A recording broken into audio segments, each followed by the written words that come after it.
Hello and welcome back to the Cosmic Enigma. Here we share real-life experiences of encounters with the unknown, stories that come from beyond the stars, crafted to help you relax and drift off to sleep.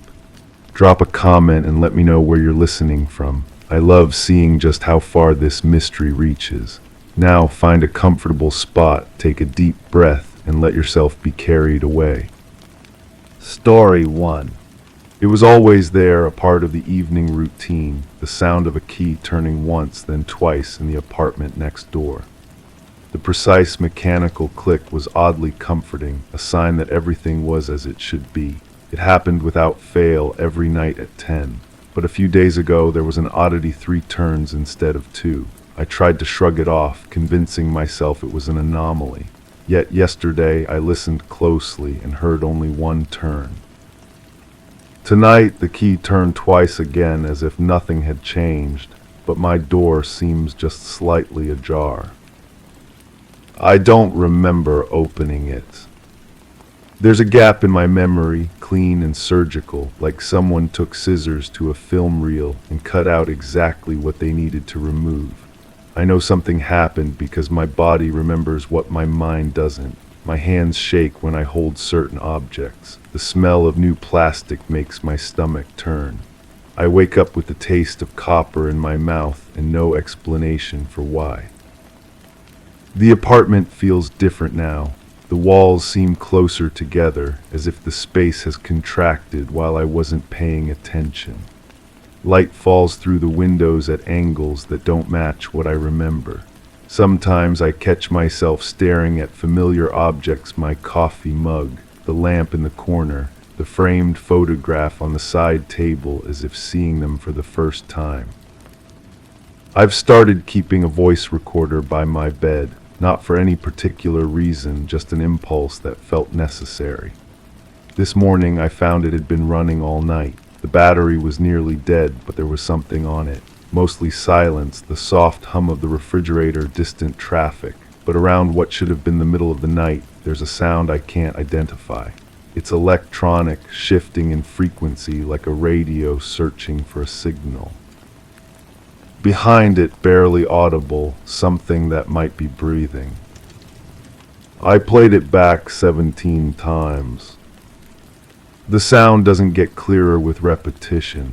If anything, it becomes more alien, less like something that should exist in my bedroom. There's a pattern to it, almost rhythmic, but off somehow, like a heartbeat with an extra skip, or footsteps that don't quite match human stride. I found something else this morning. Tucked under the edge of my mattress, pressed against the box spring where I never would have thought to look, was a small rectangular object. It's smooth, made of some kind of plastic or resin, warm to the touch despite having been hidden in a cool, dark space. When I hold it, it vibrates slightly, irregularly, like a phone on silent mode receiving intermittent messages. But it's not a phone. There are no buttons, no screen, no obvious function. Just this smooth, warm thing that pulses in my palm with a rhythm I almost recognize. The first memory fragment came when I was holding it. I'm standing in my living room, but the furniture is wrong. Everything is pushed against the walls, creating an empty space in the center. The overhead light is flickering, not the steady flicker of a dying bulb, but something more deliberate. On, off, on, off, on. The pattern repeats, and I realize I'm counting along with it, as if I know what comes next. There are voices, but they're coming from the wrong direction. Not from the hallway or the neighboring apartments, but from above. Multiple voices, overlapping, speaking in a cadence that doesn't match normal conversation. The words are unclear, muffled, like hearing people talk through water. I look up at the ceiling and there's something wrong with it. The texture is different, more porous, almost organic. As I watch, small points of light begin to appear across its surface, not electric lights, but something else. They pulse in sequence, creating patterns that hurt to follow with my eyes. The memory ends there, cutting off as abruptly as it began. I'm back in my bedroom, holding the smooth object, my heart racing for reasons I can't articulate. The afternoon sunlight streaming through the window feels harsh and wrong after whatever darkness I was just remembering. I've been carrying the object with me everywhere now. It seems to respond to different locations, vibrating more intensely in certain spots. The bathroom makes it almost violent in its pulsing. The kitchen barely registers, but when I stand in the center of my living room, in what I now realize is the exact spot where I was standing in that memory, it becomes perfectly still. The silence is more unsettling than the vibration. Another fragment surfaced while I was making dinner. I was reaching for a can opener when the world shifted sideways. The power is out, not just in my apartment, but everywhere I can see through the windows. The city has gone dark in a way that feels impossible, too complete, too sudden, but I'm not alone in the darkness. There's a presence behind me close enough that I should be able to feel breath on my neck, but there's nothing. Just the certainty that something is there, watching, waiting. I want to turn around, but my body won't respond. I'm frozen in place, staring out at the darkened cityscape, while whatever is behind me does something I can't see. The sound it makes isn't quite breathing, isn't quite mechanical. It's rhythmic but organic, like the whisper of fabric against skin or leaves rustling in a wind that doesn't exist. The sound grows closer, and I realize it's not behind me anymore. It's around me, surrounding me, as if the presence has expanded to fill the entire room. Then there's light, but not from any source I can identify. It comes from everywhere at once, white and harsh and somehow wrong. In that light, I see my reflection in the dark window, but it's not quite right. The person looking back at me has my face, but the eyes are different. They're looking at something I can't see, focused on a point somewhere behind my own reflection. The memory dissolves, leaving me standing in my brightly lit kitchen, can opener in hand, the taste of copper sharp on my tongue. I've started noticing things in the present that don't align with what I think I know. My reflection in the bathroom mirror sometimes lags behind my movements just by a fraction of a second, but enough to notice. The sound of my own footsteps echoes strangely, as if there's an extra step that doesn't belong to me. The neighbors have gone quiet, not just the one with the key ritual, but all of them. The building feels empty in a way that defies logic. I know people live here. I see their mail in the lobby, their names on the directory, but I haven't heard a voice, a television, a closing door in days. When I press my ear to the walls, there's nothing. Not even the ambient sounds of life, the settling of furniture, the hum of appliances. Just silence so complete it makes my ears ring. The object led me to something new. I was walking through the apartment, letting it guide me with its vibrations, when it pulled me toward a corner I rarely pay attention to. Behind a bookshelf that I don't remember being so heavy, I found marks on the wall. Not damage exactly, but impressions, as if something had been pressed against the surface with enormous force. The marks form a pattern, geometric but organic, like a circuit board designed by something that had never seen electronics but understood the concept instinctively. When I trace the lines with my finger, they're warm, warmer than the surrounding wall, and the object in my other hand goes completely silent. Another memory bloomed, more vivid than the others. I'm not in my apartment anymore. I'm somewhere else, somewhere that might have been my apartment once but has been changed, altered in ways that make my eyes water to look at directly. The walls curve where they should be straight, and the ceiling extends upward far beyond what the building's architecture should allow.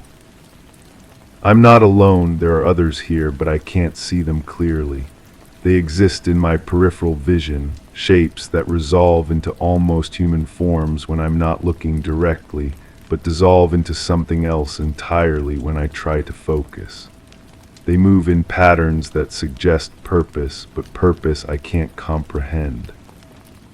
The air smells like new plastic and cold blood, a combination that should be impossible but fills my nostrils with each breath.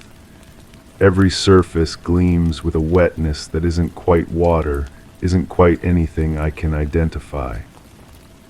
One of the shapes approaches me and I realize I'm holding something, not the smooth object from my mattress, but something else, something that writhes in my grip like it's alive. I want to drop it, but my fingers won't open. The shape reaches toward me, and where its hand should be, there's something that might be fingers, might be tendrils, might be something else entirely. It touches my forehead, and the world explodes into white noise. I came back to myself on the floor of my living room, the object clutched so tightly in my fist that my knuckles had gone white. There was blood under my fingernails, but no wounds on my hands that could account for it. The investigation has become compulsive now. I can't stop searching for more pieces, more fragments of whatever was taken from me. The object has led me to other discoveries. A photograph tucked inside a book I don't remember buying, showing my apartment from an angle that shouldn't be possible. A recording on my phone that I didn't make, filled with that same electronic breathing sound, but clearer now, more defined. In the recording, I can hear my own voice, but I'm not speaking English. I'm not speaking any language I recognize, but somehow I know what the words mean. I'm describing something, giving directions, explaining a process that involves measurements and angles and timing that feels crucial, but makes no logical sense. The most disturbing part is that I remember making this recording, but only while it's playing. The moment it stops, the memory vanishes again, leaving only the certainty that I understood something I shouldn't have been able to understand. The final fragment came to me in pieces, spread across several hours, each piece more impossible than the last.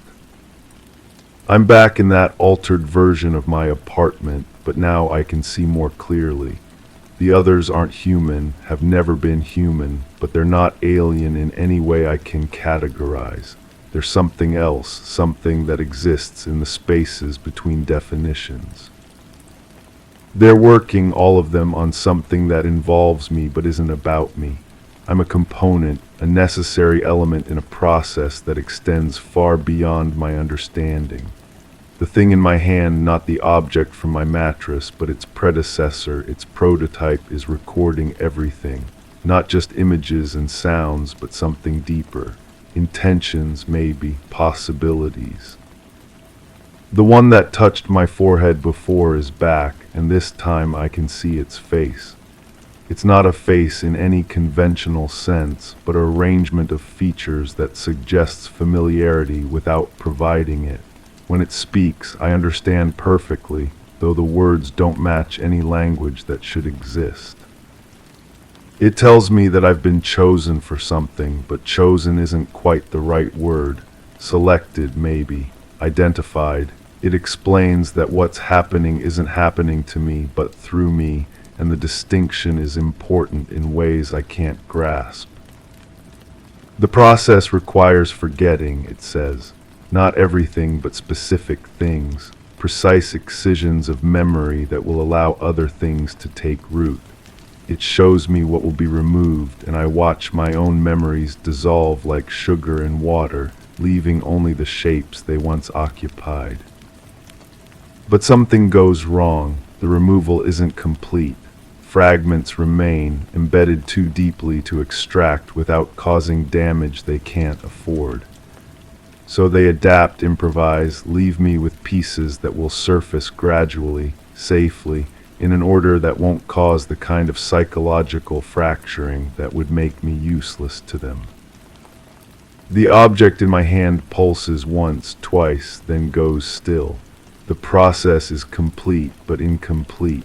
I'll remember enough to know something happened, but not enough to interfere with what's still happening.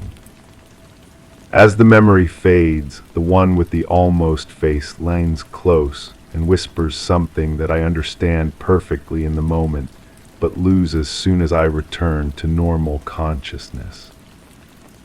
I'm back in my apartment now, the real one, holding the smooth object that has guided me through this reconstruction. But something has changed. The vibrations have stopped entirely, and the object feels different in my hand. Cooler, more solid, final. I understand now that the investigation is over, not because I've found all the answers, but because I've found all the answers I'm allowed to find. The fragments I've recovered aren't random pieces of a larger memory. They're carefully curated glimpses designed to satisfy my need to understand without actually providing understanding. But there's something else, something the process didn't account for.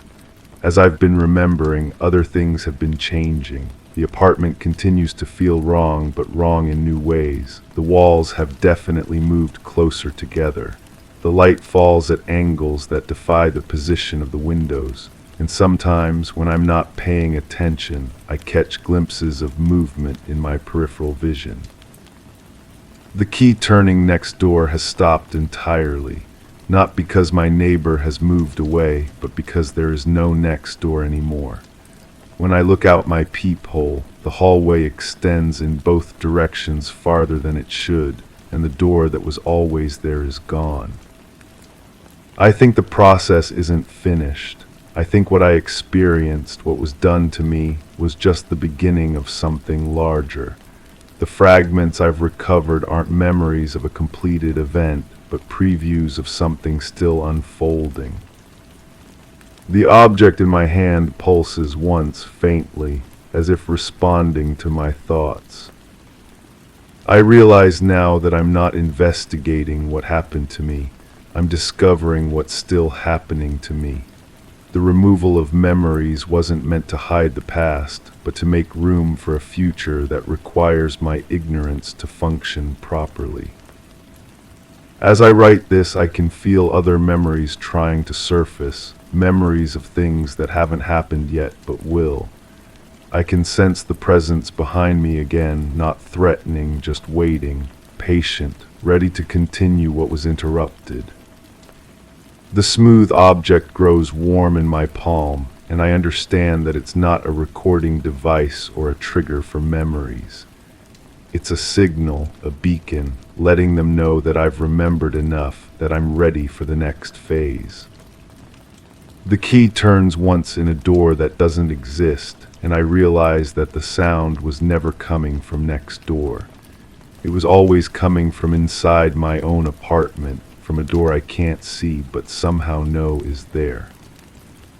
I think I'm about to remember what I'm supposed to forget. The question isn't what happened to me during those missing hours. The question is what I'm becoming while I'm awake. Story 2. It used to be just a quirk of my routine, a small detail I noticed while sipping my morning coffee.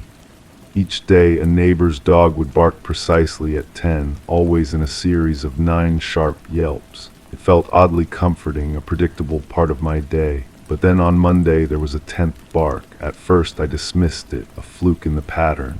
Yet the next day, the barking ended at 8. By Wednesday, the silence at 10 was deafening. This morning, as I watched the clock, I realized the barking might have been more than sound. But now, there's nothing, only the silence where it used to be. The humming started somewhere between sleep and waking, not mechanical, not organic either. It vibrated through the walls, through my bones, a frequency that made my teeth ache. I remember pressing my palms against my ears, but the sound wasn't coming from outside. It was inside, underneath everything, like the house itself was breathing. The coffee mug in my hand trembled, sending ripples across the dark surface. Steam rose in spirals that seemed too perfect, too deliberate. When I blinked, the steam was gone, but the humming remained, threading through my thoughts like a needle through fabric. Someone was watching me through the kitchen window, not seeing them, just knowing.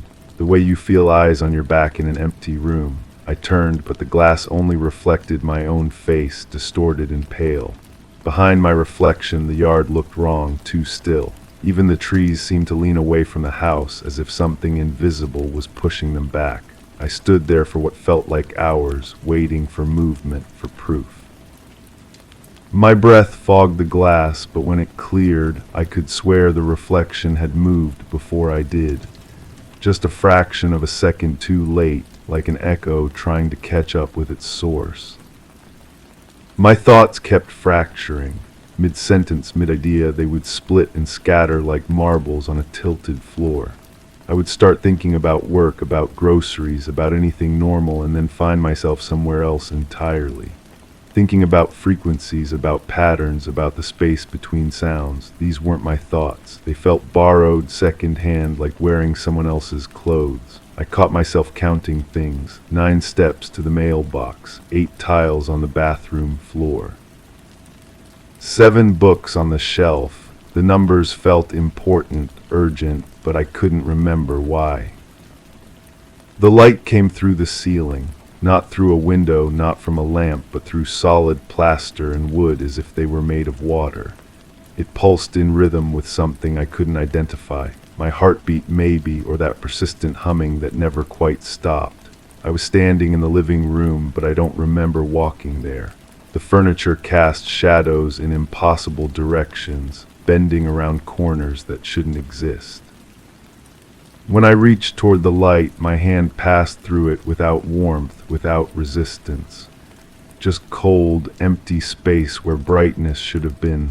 The silence that followed was heavier than any sound. The taste of copper stays with me. It coats my tongue when I drink coffee, when I brush my teeth, when I breathe too deeply. My reflection in the bathroom mirror shows nothing unusual, but my mouth feels full of pennies, of old keys, of things that should never be tasted. Sometimes I catch myself counting my teeth with my tongue. Always the right number, but they feel different, sharper, more aware. The copper taste is strongest at 10 in the morning, right when the barking used to happen.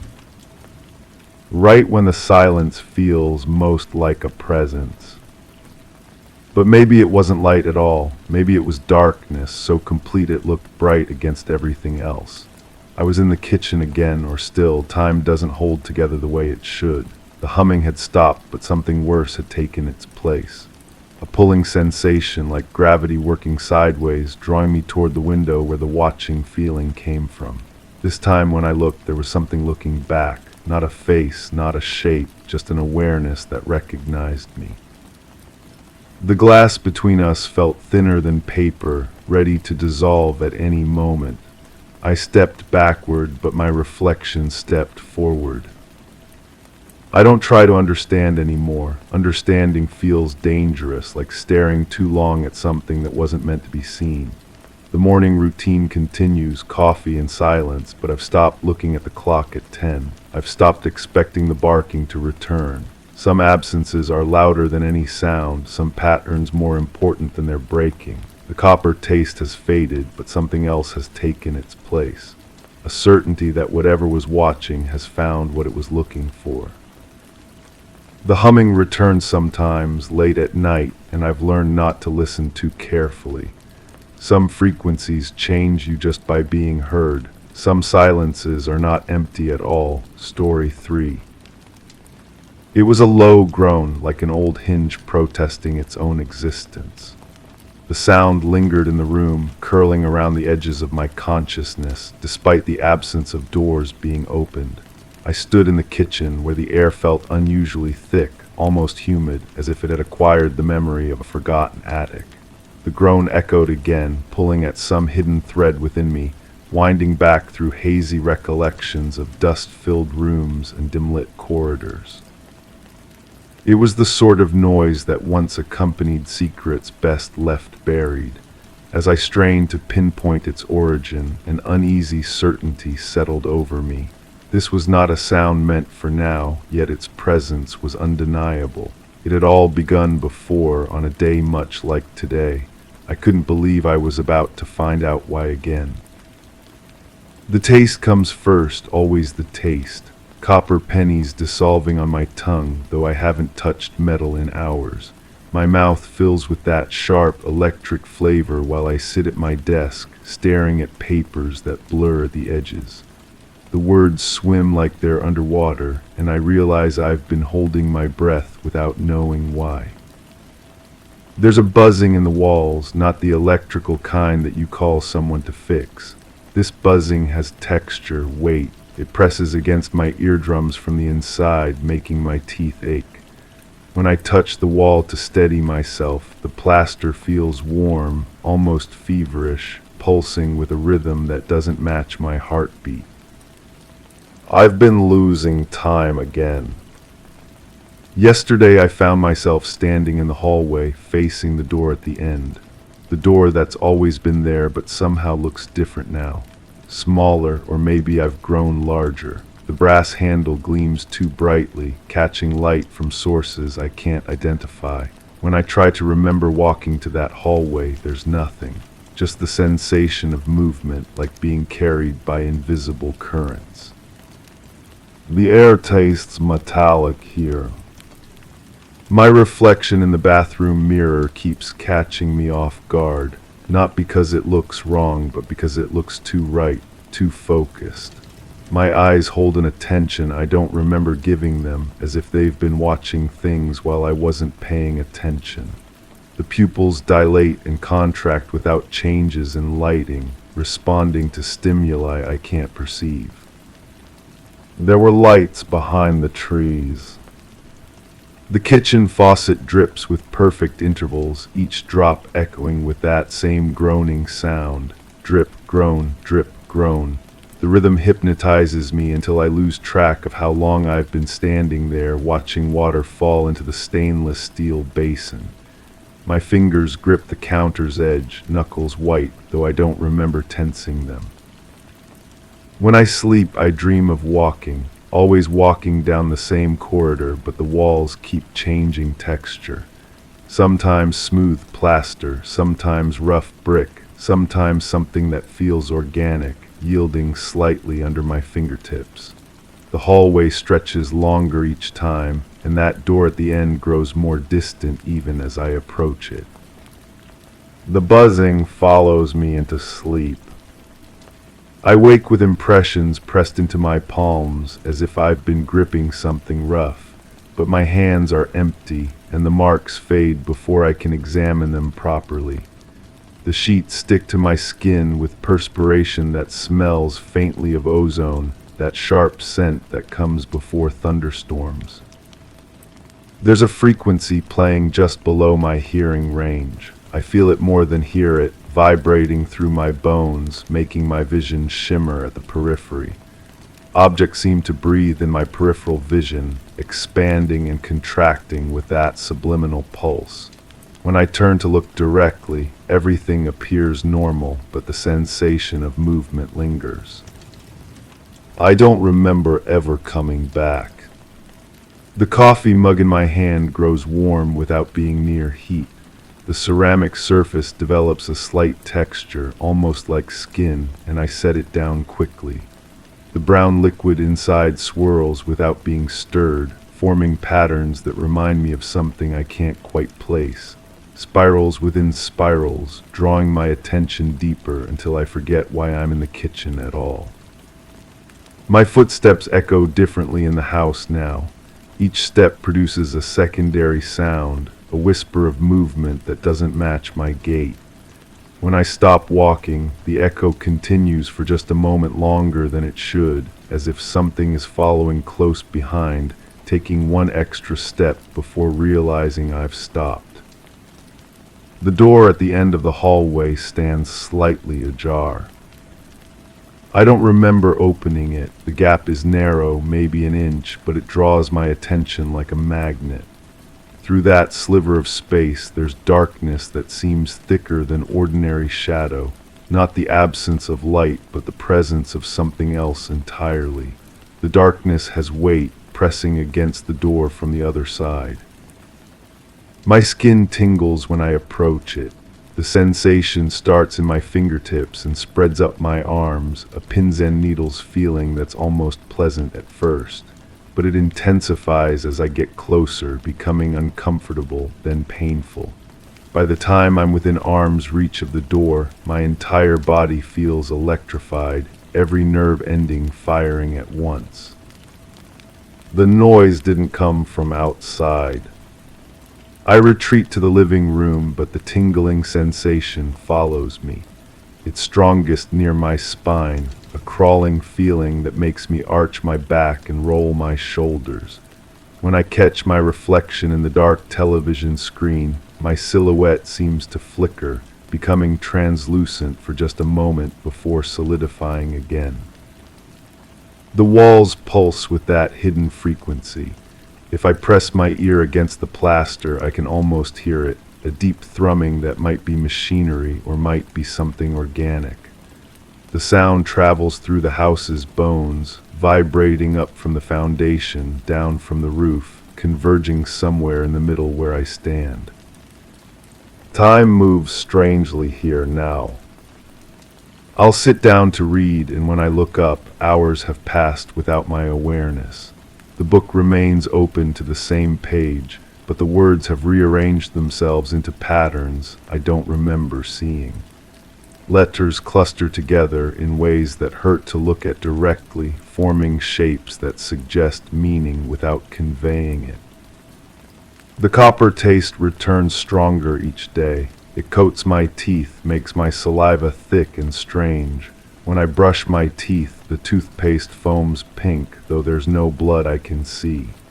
The mirror shows my mouth opening and closing, but the movements feel disconnected from my intentions.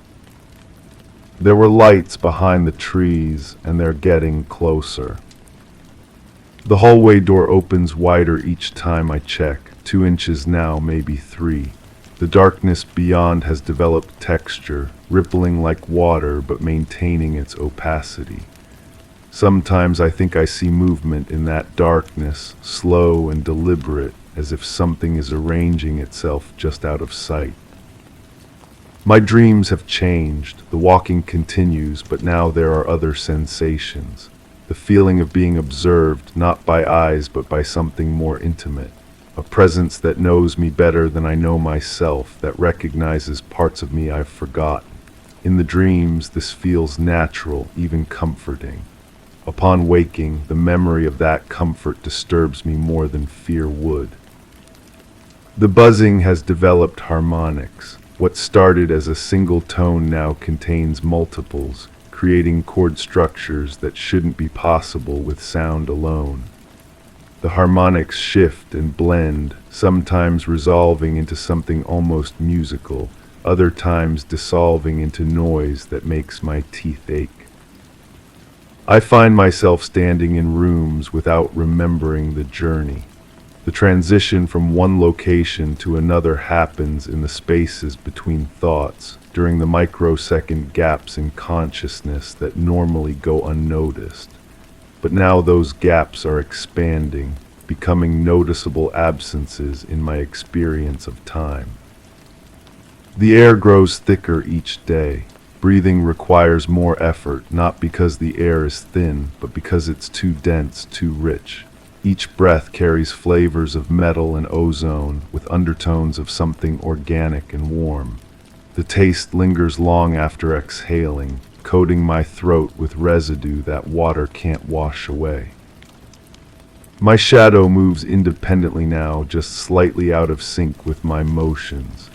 The delay is minimal, perhaps a fraction of a second, but enough to catch my attention in peripheral vision. When I turn to observe it directly, the shadow snaps back into alignment, but I can feel its reluctance to conform. The door stands half open. Beyond the threshold, the darkness has acquired depth, not the flat black of an unlit room, but dimensional shadow that suggests vast space. The tingling sensation intensifies as I approach, becoming almost unbearable. My vision blurs at the edges, and the familiar geometry of the hallway begins to distort. I don't remember ever coming back, but I must have, because I'm here now in the kitchen again, listening to that low groan that started everything. The sound has evolved, developed complexity. What began as a simple protest of hinges has become layered, textured, almost conversational in its inflection. The faucet drips with perfect rhythm. The copper taste floods my mouth. The buzzing in the walls crescendos to a frequency that makes my bones resonate. And through it all, that door at the end of the hallway calls to me with its patient darkness, promising answers to questions I'm afraid to ask. The lights behind the trees aren't behind them anymore. They're in the house now, filtering through walls that have become permeable to illumination, but not to sight. The light has no source I can identify, casting no shadows despite its brightness. It pools in corners and flows along baseboards like luminous liquid, collecting in spaces that shouldn't be able to contain it. My reflection has stopped surprising me. The focused attention in my eyes has become familiar, expected. Those eyes have seen things I can't remember, processed experiences my conscious mind refuses to catalog.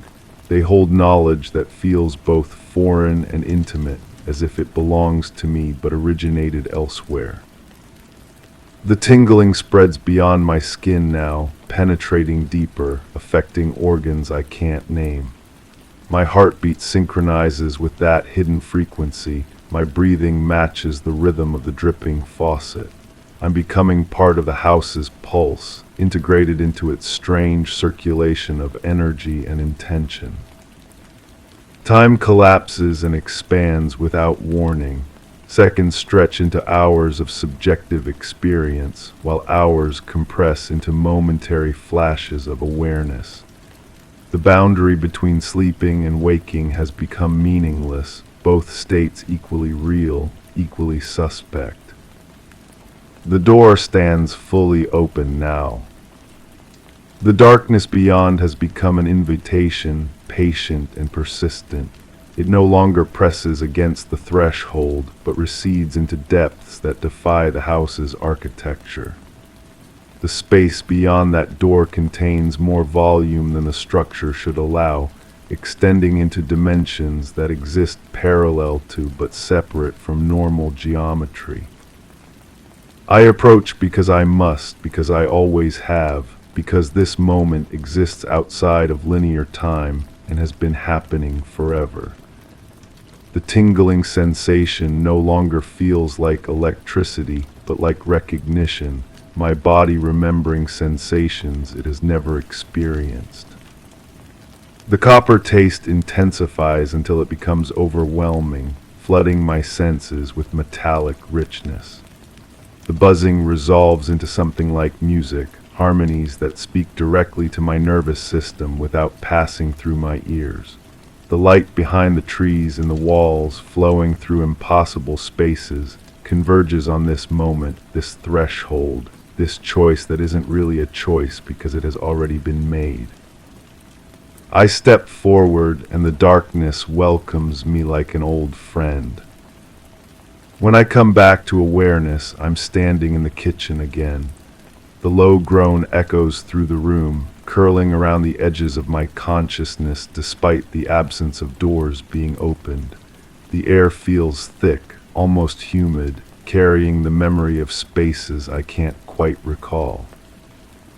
But something has changed. The groan sounds different now, more familiar, more like coming home than protesting existence. And I realize with a certainty that settles into my bones like that persistent frequency that this is not the beginning of the cycle. It's the continuation, story 4. It was a dull thud, gentle yet persisting, as if a small object was dropped and caught midair. The sound reverberated in the room, fleeting yet stubborn in its insistence. I stood at the doorway, my fingers brushing the frame like searching for something solid. The thud whispered again, coaxing a thread of unease through the space. It wasn't stormy, yet it felt like the whisper of distant thunder, a reminder of something long buried. My gaze lingered on the carpet, an ever-widening circle faintly visible where no one had walked. The noise shouldn't have been familiar, not here, not now. Since that night, I always knew when it would come. Nothing happened that night. I want to make that clear from the beginning. People ask me about it sometimes, and I tell them there's nothing to tell. I was tired, maybe a little stressed from work, and I went to bed like any other night. That's all there was to it. I didn't see anything unusual when I walked down the hallway. The lights were off because I always turn them off before bed. It saves electricity. The house was quiet, which is normal for that part of town. No traffic, no neighbors making noise, just the regular sounds you'd expect from an old house settling. There wasn't any humming. If there was a sound, it was probably the refrigerator or maybe the heating system cycling on. Old houses make all kinds of noises. The pitch was steady, almost musical, but that's just how appliances sound sometimes. It definitely wasn't coming from outside, and it certainly wasn't coming from above. I went straight to my bedroom without stopping. I didn't pause at the kitchen doorway. I didn't notice anything different about the way the moonlight fell across the linoleum floor. The pattern was the same as always, just squares of light and shadow. Though I do remember thinking the shadows seemed deeper than usual, but that was probably just because I was tired. The temperature in the house was normal. I keep the thermostat at a comfortable setting. If I felt cold, it was just because I was wearing thin pajamas. The goosebumps on my arms were from the slight draft that comes through the old windows. Nothing unusual about that. And if my breath seemed to fog slightly, well, sometimes the humidity creates that effect. I didn't look up at the ceiling. There was no reason to look up, but if I had looked up, I might have noticed that the texture seemed different somehow. Smoother, like it had been sanded down or polished. The paint looked fresh, though I knew it hadn't been painted in months. It had this almost metallic sheen to it, but that was probably just the way the light was hitting it. Nothing touched me. I was alone in the house, so there was nothing that could have touched me. If I felt pressure on my shoulder, like a hand resting there, it was just muscle tension. I'd been hunched over my computer all day. The weight felt warm and familiar, but that's just how muscle knots feel sometimes. They can create all sorts of phantom sensations. I got into bed normally. I pulled back the covers and they felt the same as always. Cotton sheets, nothing special about them. Though I did notice they seemed unusually smooth, almost slippery, and they were warm, which was strange because I hadn't used an electric blanket. But body heat can get trapped in bedding, especially if you make the bed tightly. The room was dark when I turned off the bedside lamp, complete darkness, the way it should be.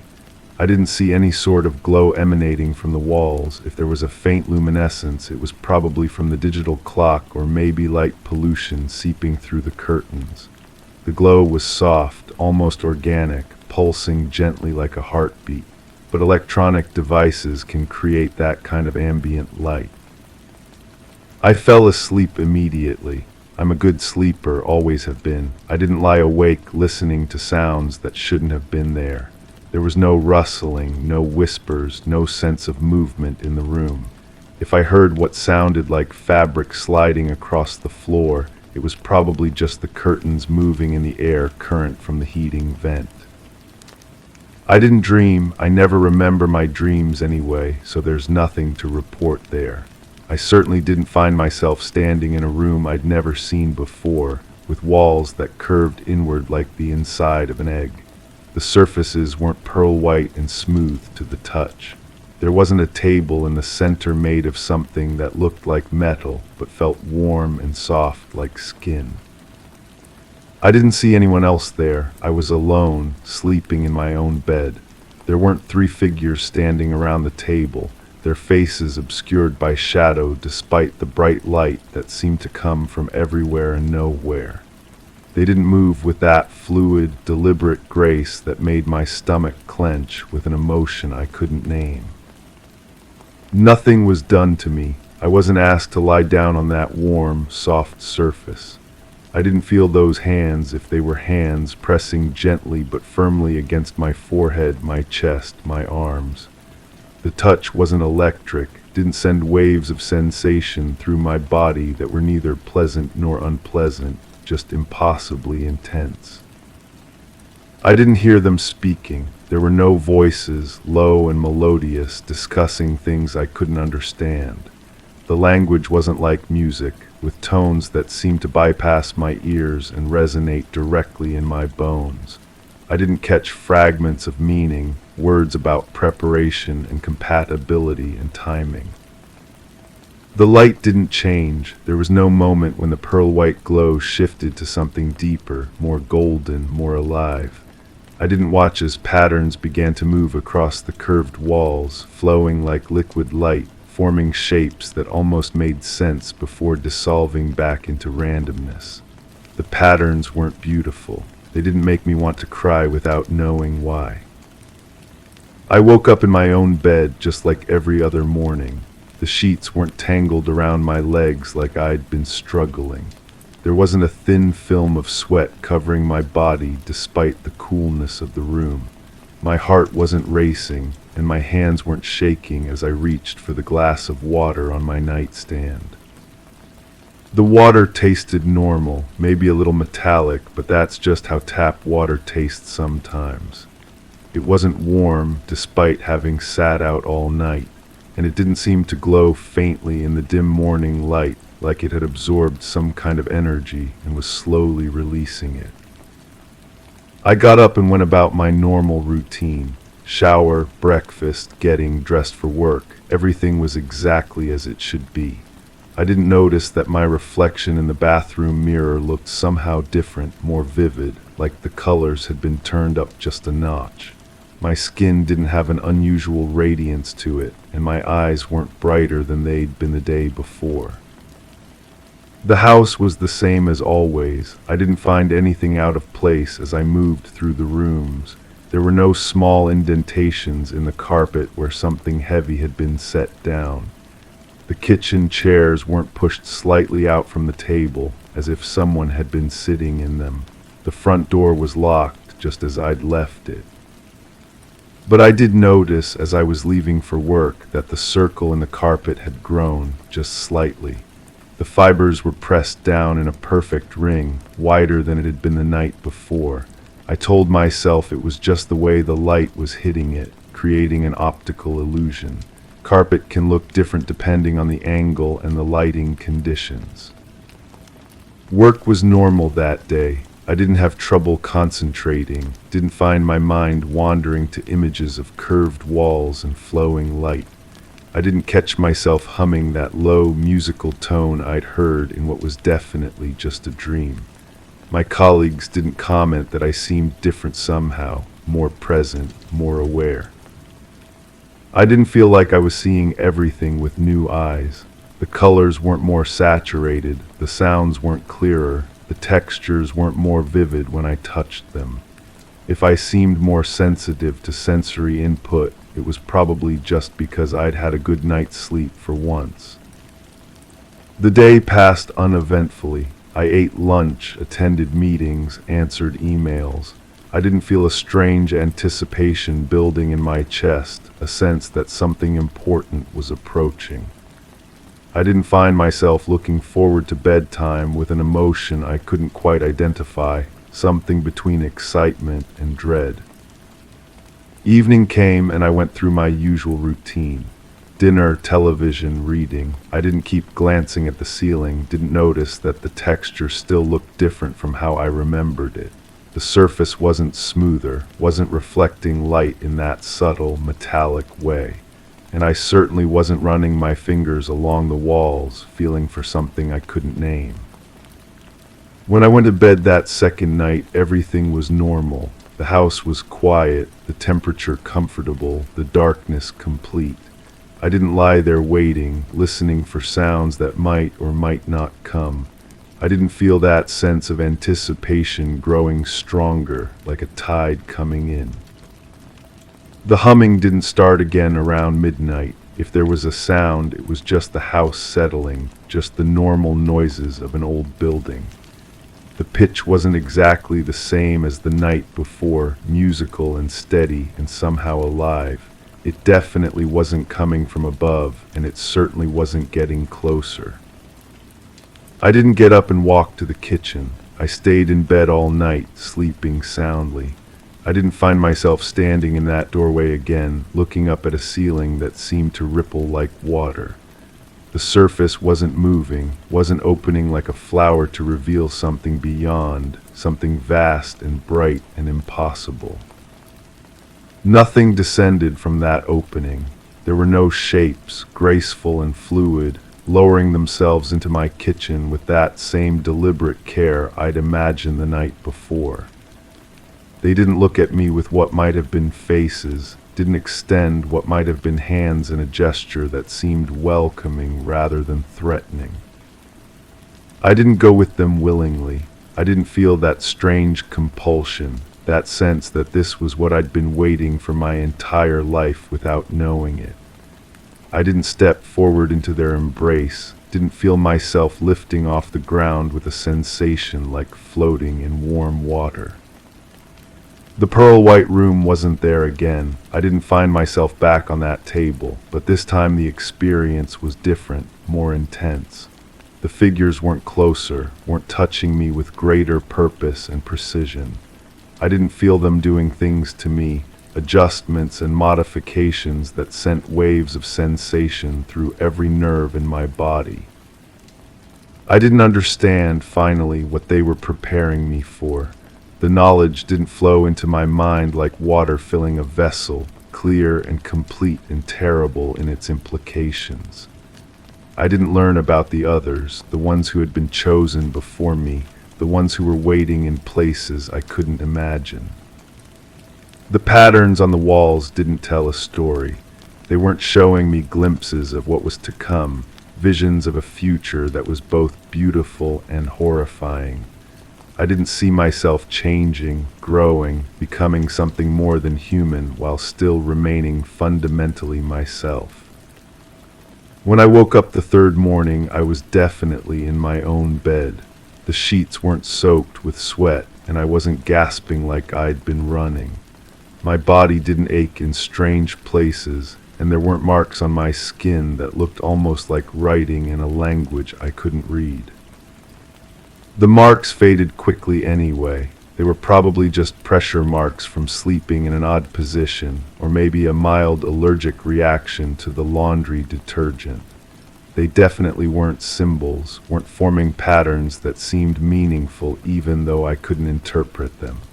And they certainly weren't warm to the touch, wasn't pulsing gently like they had their own heartbeat. I went to work again, and again everything was normal. I didn't feel different, didn't feel like I was changing in ways I couldn't quite articulate. My senses weren't becoming more acute, my thoughts weren't becoming clearer and more focused. I didn't feel like I was developing new capabilities, new ways of perceiving the world around me. People didn't start treating me differently. They didn't look at me with a mixture of curiosity and unease, didn't seem to sense something different about me, even if they couldn't put their finger on what it was. I didn't catch them staring when they thought I wasn't looking, didn't hear them whispering to each other when I left the room. The nights continued, and nothing continued to happen. I didn't start looking forward to them with an intensity that frightened me. I didn't find myself going to bed earlier and earlier, eager for what I knew was coming. The experiences weren't becoming more frequent, more vivid, more real. I didn't start to understand their language. The musical tones weren't beginning to make sense, weren't resolving into words and concepts that expanded my understanding of reality. I wasn't learning about their world, their purpose, their long and patient plan for people like me. The circle in the carpet stopped growing. It stayed the same size, a perfect ring of pressed down fibers that could have been caused by anything. I didn't start seeing similar circles in other places, in the bedroom, in the bathroom, in the yard outside my house. They weren't appearing everywhere I spent time, marking the places where the boundaries were thin. I didn't start leaving things for them. I didn't find myself setting out small objects, food, flowers, anything that might serve as an offering or a welcome. I definitely didn't discover that these items were gone in the morning, replaced sometimes by other things, small tokens that felt warm to the touch and hummed with that same musical frequency. My dreams remained normal. I didn't start having visions of other places, other worlds, other possibilities. I wasn't shown glimpses of the vast network of chosen ones, people like me in cities and towns across the world, all undergoing the same gradual preparation. I didn't feel connected to them, didn't sense their presence like distant stars in the darkness of my mind. The changes in my body weren't real. If I seemed to need less sleep, it was just because I was getting better quality rest. If I didn't seem to get sick anymore, it was just good luck and healthy living. If my reflexes were faster, my thinking clearer, my senses sharper, it was just the natural result of reduced stress and better self-care. I didn't start to crave their presence. I didn't find myself waiting through the days for the nights when they would come, when I would feel that sense of connection and purpose that nothing else in my life could provide. I wasn't becoming dependent on them, wasn't losing interest in human relationships and activities. The final night was just like all the others. Nothing special happened, nothing different from the routine that had definitely not been established over the previous weeks. I didn't feel a sense of completion, of culmination as I prepared for bed. I didn't know with absolute certainty that this would be the last night of my old life. They didn't come for me differently this time. There was no sense of finality, no feeling that this was a graduation rather than another lesson. I didn't understand that the preparation was complete, that I was ready for whatever came next. I didn't go with them permanently. I didn't leave my house, my life, my world behind without a second thought. I didn't feel that overwhelming sense of rightness, of coming home to a place I'd never been but had always belonged. I'm still here, still living my normal life. Nothing has changed. I go to work, I come home, I sleep in my own bed. The house is quiet and normal and exactly as it should be. I don't miss them. I don't feel their absence like a physical ache. Don't find myself staring at the ceiling and willing it to open again. The circle in the carpet is gone now. The fibers have sprung back to their original position, and there's no trace of anything unusual ever having been there. I tell myself this proves it was all in my imagination, just stress and fatigue creating elaborate fantasies. But sometimes in the quiet moments between sleep and waking, I can still hear that musical humming. It's fainter now, more distant, but it's there. And I know with a certainty that terrifies me that it's not a memory. It's a call. And one night soon, when the conditions are right and the boundaries grow thin again, I'm going to answer it. Story 5. The mirror didn't shine this morning. My fingers traced its edge, searching for the familiar chill, but it held nothing but warmth. The air should have been crisp, stirred by the slow spinning of the ceiling fan, yet it hung heavy and unwilling around me. I reached for the hairbrush. Its bristles felt dull and unyielding against a scalp that wasn't quite mine. Even the floor seemed to recoil gently from the press of my feet, an unwelcome softness replacing solid support. Suspended beneath the hesitant light, I glanced back at the mirror, unsure if the reflection was my own.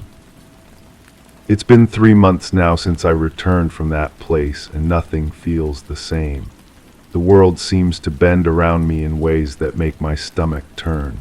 Colors appear muted, as if someone has drawn a thin veil over everything I see. Food tastes like metal, water feels thick against my tongue, and sleep comes only in fragments that leave me more exhausted than before. The worst part is the humming. It starts low, so low I convince myself it's just the refrigerator or the heating system. But then it grows, a steady vibration that seems to come from inside the walls themselves. When I press my ear against the plaster, the sound becomes clearer, more purposeful, like something is trying to communicate through frequencies my mind can barely process. My phone records nothing. The audio files show only silence, flat lines where I know there should be waves of sound. Friends who visit claim they hear nothing unusual, but I watch their faces carefully now. There's something in their eyes, a distant quality that wasn't there before. They leave earlier than they used to, making excuses about traffic or early mornings. The lights in my home have developed their own rhythm. They dim and brighten in patterns that feel almost like breathing. I've replaced every bulb, checked every connection, called electricians who find nothing wrong with the wiring. Yet still they pulse, especially during the hours when darkness falls and the humming grows strongest. Sometimes I catch glimpses of movement in my peripheral vision, shadows that shouldn't exist, shapes that dissolve the moment I turn my head. The sensation of being observed has become so constant that I've stopped closing curtains. If something is watching, I want to see it too. I know it wants me to remember. The fragments come back slowly, pieces of a puzzle I'm not sure I want to complete.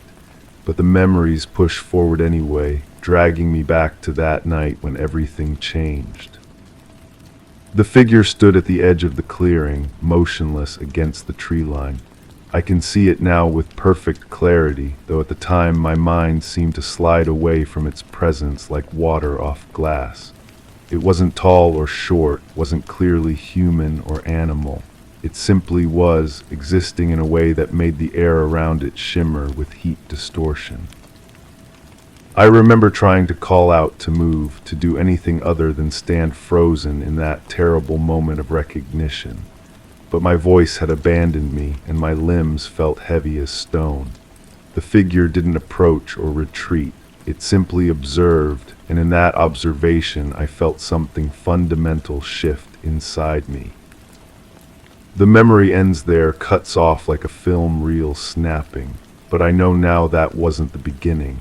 There were signs I missed, warnings I should have heeded. The camping equipment had been acting strangely for hours before I saw the figure. My flashlight flickered in patterns that seemed almost like Morse code. The portable radio caught fragments of conversations in languages I couldn't identify, voices that spoke in cadences too slow or too fast to be human. The compass needle spun lazily in circles, unable to find magnetic north. When I tapped the glass, it would stop for a moment, pointing toward the forest before resuming its aimless rotation. The temperature gauge on my watch showed readings that made no sense, jumping from freezing to sweltering within seconds. My campfire burned wrong that night. The flames reached higher than they should have, given the small amount of wood I'd added. The smoke rose straight up despite the wind, forming a perfect column that disappeared into the darkness above. The logs themselves seemed to burn from the inside out, glowing with an intensity that hurt to look at directly. I should have left then. Every instinct screamed at me to pack up and drive away, but something held me in place. A curiosity that felt foreign, as if it had been planted in my mind by an outside source. I found myself setting up my sleeping bag with deliberate care, as if preparing for an important guest. The sounds of the forest had gone completely silent. No insects, no night birds, no rustling of small animals in the underbrush. Even the wind seemed to hold its breath. In that unnatural quiet, I could hear my own heartbeat echoing strangely, as if the rhythm was being amplified and returned to me from somewhere far away. That's when the humming started, faint at first, barely distinguishable from the ringing in my ears, but it grew stronger, more complex, layering frequencies upon frequencies until it felt like the earth itself was singing. I pressed my palms against the ground and felt vibrations traveling up through the soil, through my bones, settling deep in my chest. The air began to taste different, metallic, charged, like the moments before a lightning strike, but there were no clouds, no storm approaching. The stars above seemed brighter than usual, pulsing in time with the humming that now filled every corner of my awareness. I remember walking toward the edge of the clearing, though I don't remember deciding to move. My feet carried me forward without conscious direction, drawn by something I couldn't name. The humming grew louder with each step, and the metallic taste became so strong I could barely breathe. But even that wasn't the beginning. Going back further, I remember the nausea that had struck me earlier that evening, sudden and overwhelming as I was setting up camp. It came without warning, doubling me over beside my tent. The sensation felt wrong, not like any sickness I'd experienced before. It was as if something was moving through me, rearranging things from the inside. The smell hit me then. Ozone and heated metal, sharp and clean and completely out of place in the middle of the wilderness. I looked around for its source but found nothing. The scent seemed to come from everywhere and nowhere, hanging in the air like an invisible fog. My hands had begun to shake, though I wasn't cold or afraid. Not yet. The trembling felt external, as if vibrations were passing through my body from some distant source. When I held my palms up to the fading daylight, I could see them quivering in perfect rhythm with something I couldn't identify. The ground beneath my feet felt different too, softer somehow, more yielding than forest floor should be. Each step seemed to sink slightly, as if the earth was accepting my weight in a way that wasn't quite natural. When I knelt to examine the soil, it looked normal enough, but my fingers detected a subtle warmth radiating up from below. That warmth spread through me as the sun disappeared behind the mountains. Not uncomfortable, but alien, like being touched by something that understood heat differently than I did. It started in my fingertips and palms, then traveled up my arms, settling in my chest where it pulsed gently in time with my heartbeat. I should have recognized these signs for what they were: preparations, adjustments, the careful calibration of conditions that would allow for what came later. But in those early moments, they felt like nothing more than the ordinary strangeness of being alone in an unfamiliar place. The afternoon had been perfect, warm sunlight filtering through the canopy, a gentle breeze carrying the scent of pine and wildflowers. I'd chosen this spot carefully, far from roads and hiking trails, seeking the kind of solitude that only deep wilderness can provide. The clearing opened like a natural amphitheater, surrounded by towering trees that swayed peacefully in the mountain air. I'd felt so normal then, so completely myself, setting up my tent with practiced efficiency, arranging my gear, gathering kindling for the evening fire. The simple pleasure of being disconnected from the world, my phone showing no signal bars, my watch the only timepiece for miles around. The silence was perfect then, not the terrible absence of sound that would come later, but the rich, layered quiet of a living forest. Birds calling from hidden perches, insects humming in the undergrowth, the distant whisper of wind through leaves. I remember thinking how peaceful it all was, how lucky I was to have found such an untouched place. If I had left then, driven back down the winding mountain road to rejoin the world of electric lights and constant noise, none of this would have happened. I would still taste food properly, still sleep through the night, still see my true reflection in mirrors that shine the way they should. But I stayed, and now, 3 months later, I sit in my home listening to walls that hum with frequencies that shouldn't exist, watching lights that pulse with alien rhythms, feeling vibrations in the floor that remind me of that warm earth accepting my footsteps. They're still watching, I know this with the same certainty I know my own name. The figure at the edge of the clearing was only the beginning, the first contact in a relationship I never asked for but can't seem to end. Sometimes, in the deepest part of the night when the humming reaches its peak, I think I can feel them reaching across the distance, checking on their work, making sure the changes they've made are holding steady. And I wonder, as I trace the edges of mirrors that no longer shine, whether what I call memory is really just preparation for what's still to come. Story 6. The ground quivered as if it were a thin sheet floating on water, each touch sending waves that echoed away into unseen corners. A dim glow bathed everything in a color my mind refused to name, leaking from walls that seemed to hum with a pulse not my own. I reached out, feeling the air vibrate, a dissonant lullaby just outside of hearing, yet resonating within me. Each breath was a conscious effort, deliberate yet not my own. An unseen presence hovered at the edge of awareness, slipping just out of reach. I was awake, but to what unsettling truth I could not tell. That memory surfaces now like oil rising through dark water, thick and unavoidable. I've carried it for so long that it feels more real than the chair I'm sitting in, more solid than these walls that surround me now. Safe walls, I tell myself. Ordinary walls in an ordinary room, thousands of miles from where it happened.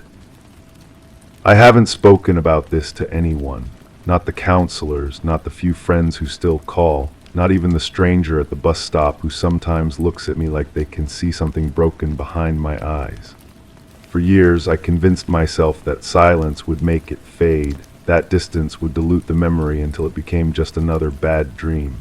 But dreams don't leave marks that never heal.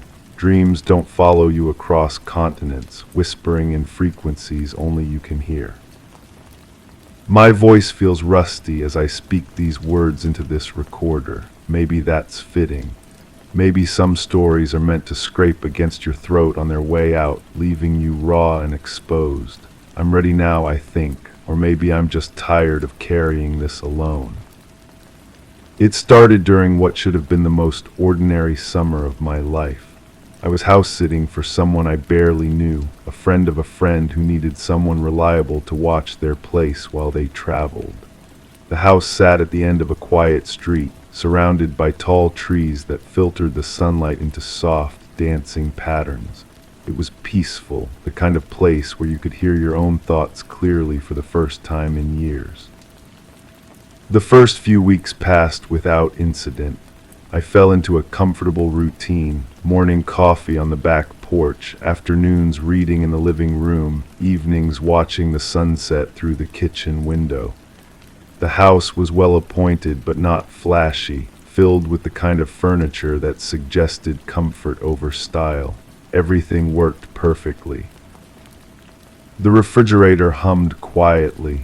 The air conditioning cycled on and off with clockwork precision, and the old radio in the kitchen picked up stations with crystal clarity. I should have noticed when that started to change. The radio was the first thing to act strangely, though I dismissed it at the time. I'd tune it to my favorite station in the morning, but by afternoon it would somehow drift to frequencies that shouldn't exist. Not static exactly, but something between stations where voices spoke in languages I couldn't identify. The words had a rhythm to them like a chant or prayer, but when I tried to focus on the sounds, they would slip away, leaving only a faint metallic taste in my mouth. I blamed the old equipment, the summer heat affecting the electronics. I'd retune the radio and it would behave normally for hours at a time. But I began to notice that the strange frequencies appeared most often when I was alone in the kitchen, preparing meals or washing dishes. The voices would start as whispers, so quiet I thought they might be coming from outside, neighbors talking in their yards. But the houses were too far apart for that, and the voices never quite matched the cadence of normal conversation. Sleep became more difficult during those middle weeks, not because of noise or discomfort, but because of a growing awareness that something in the house had shifted. I'd lie in bed listening to the familiar sounds of settling wood and distant traffic, but underneath those normal nighttime noises was something else. A barely perceptible hum that seemed to come from within the walls themselves, like electricity moving through circuits I couldn't see.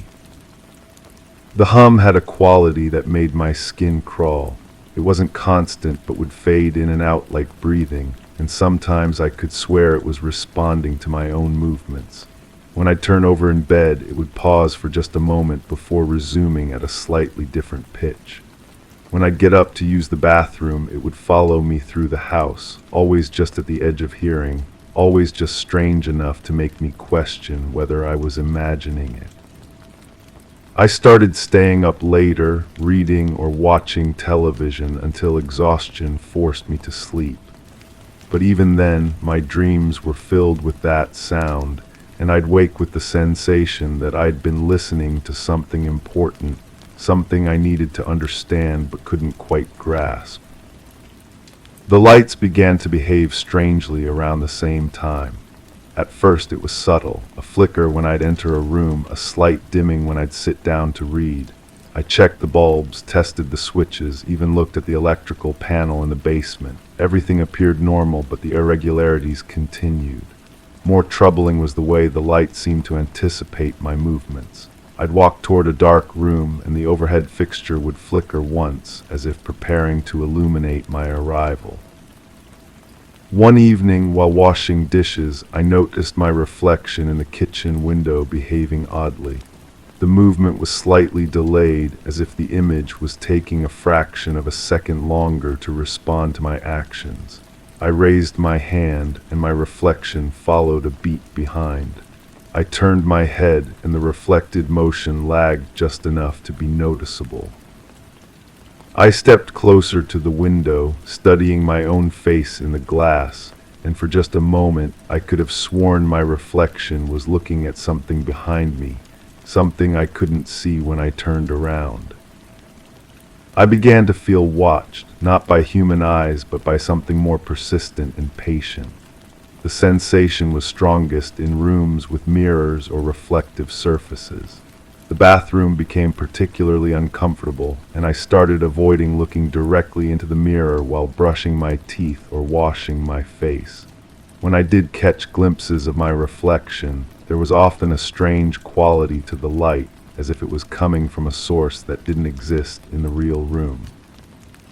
The sweet metallic smell started appearing during the 4th week. It would drift through the house at unexpected moments, never lingering long enough for me to identify its source. Sometimes I'd catch it while cooking dinner, a scent like copper pennies mixed with something floral and cloying. Other times it would wake me in the middle of the night, so strong that I'd get up and search the house, checking for gas leaks or electrical problems. But I never found anything, and the smell would always dissipate by the time I finished looking.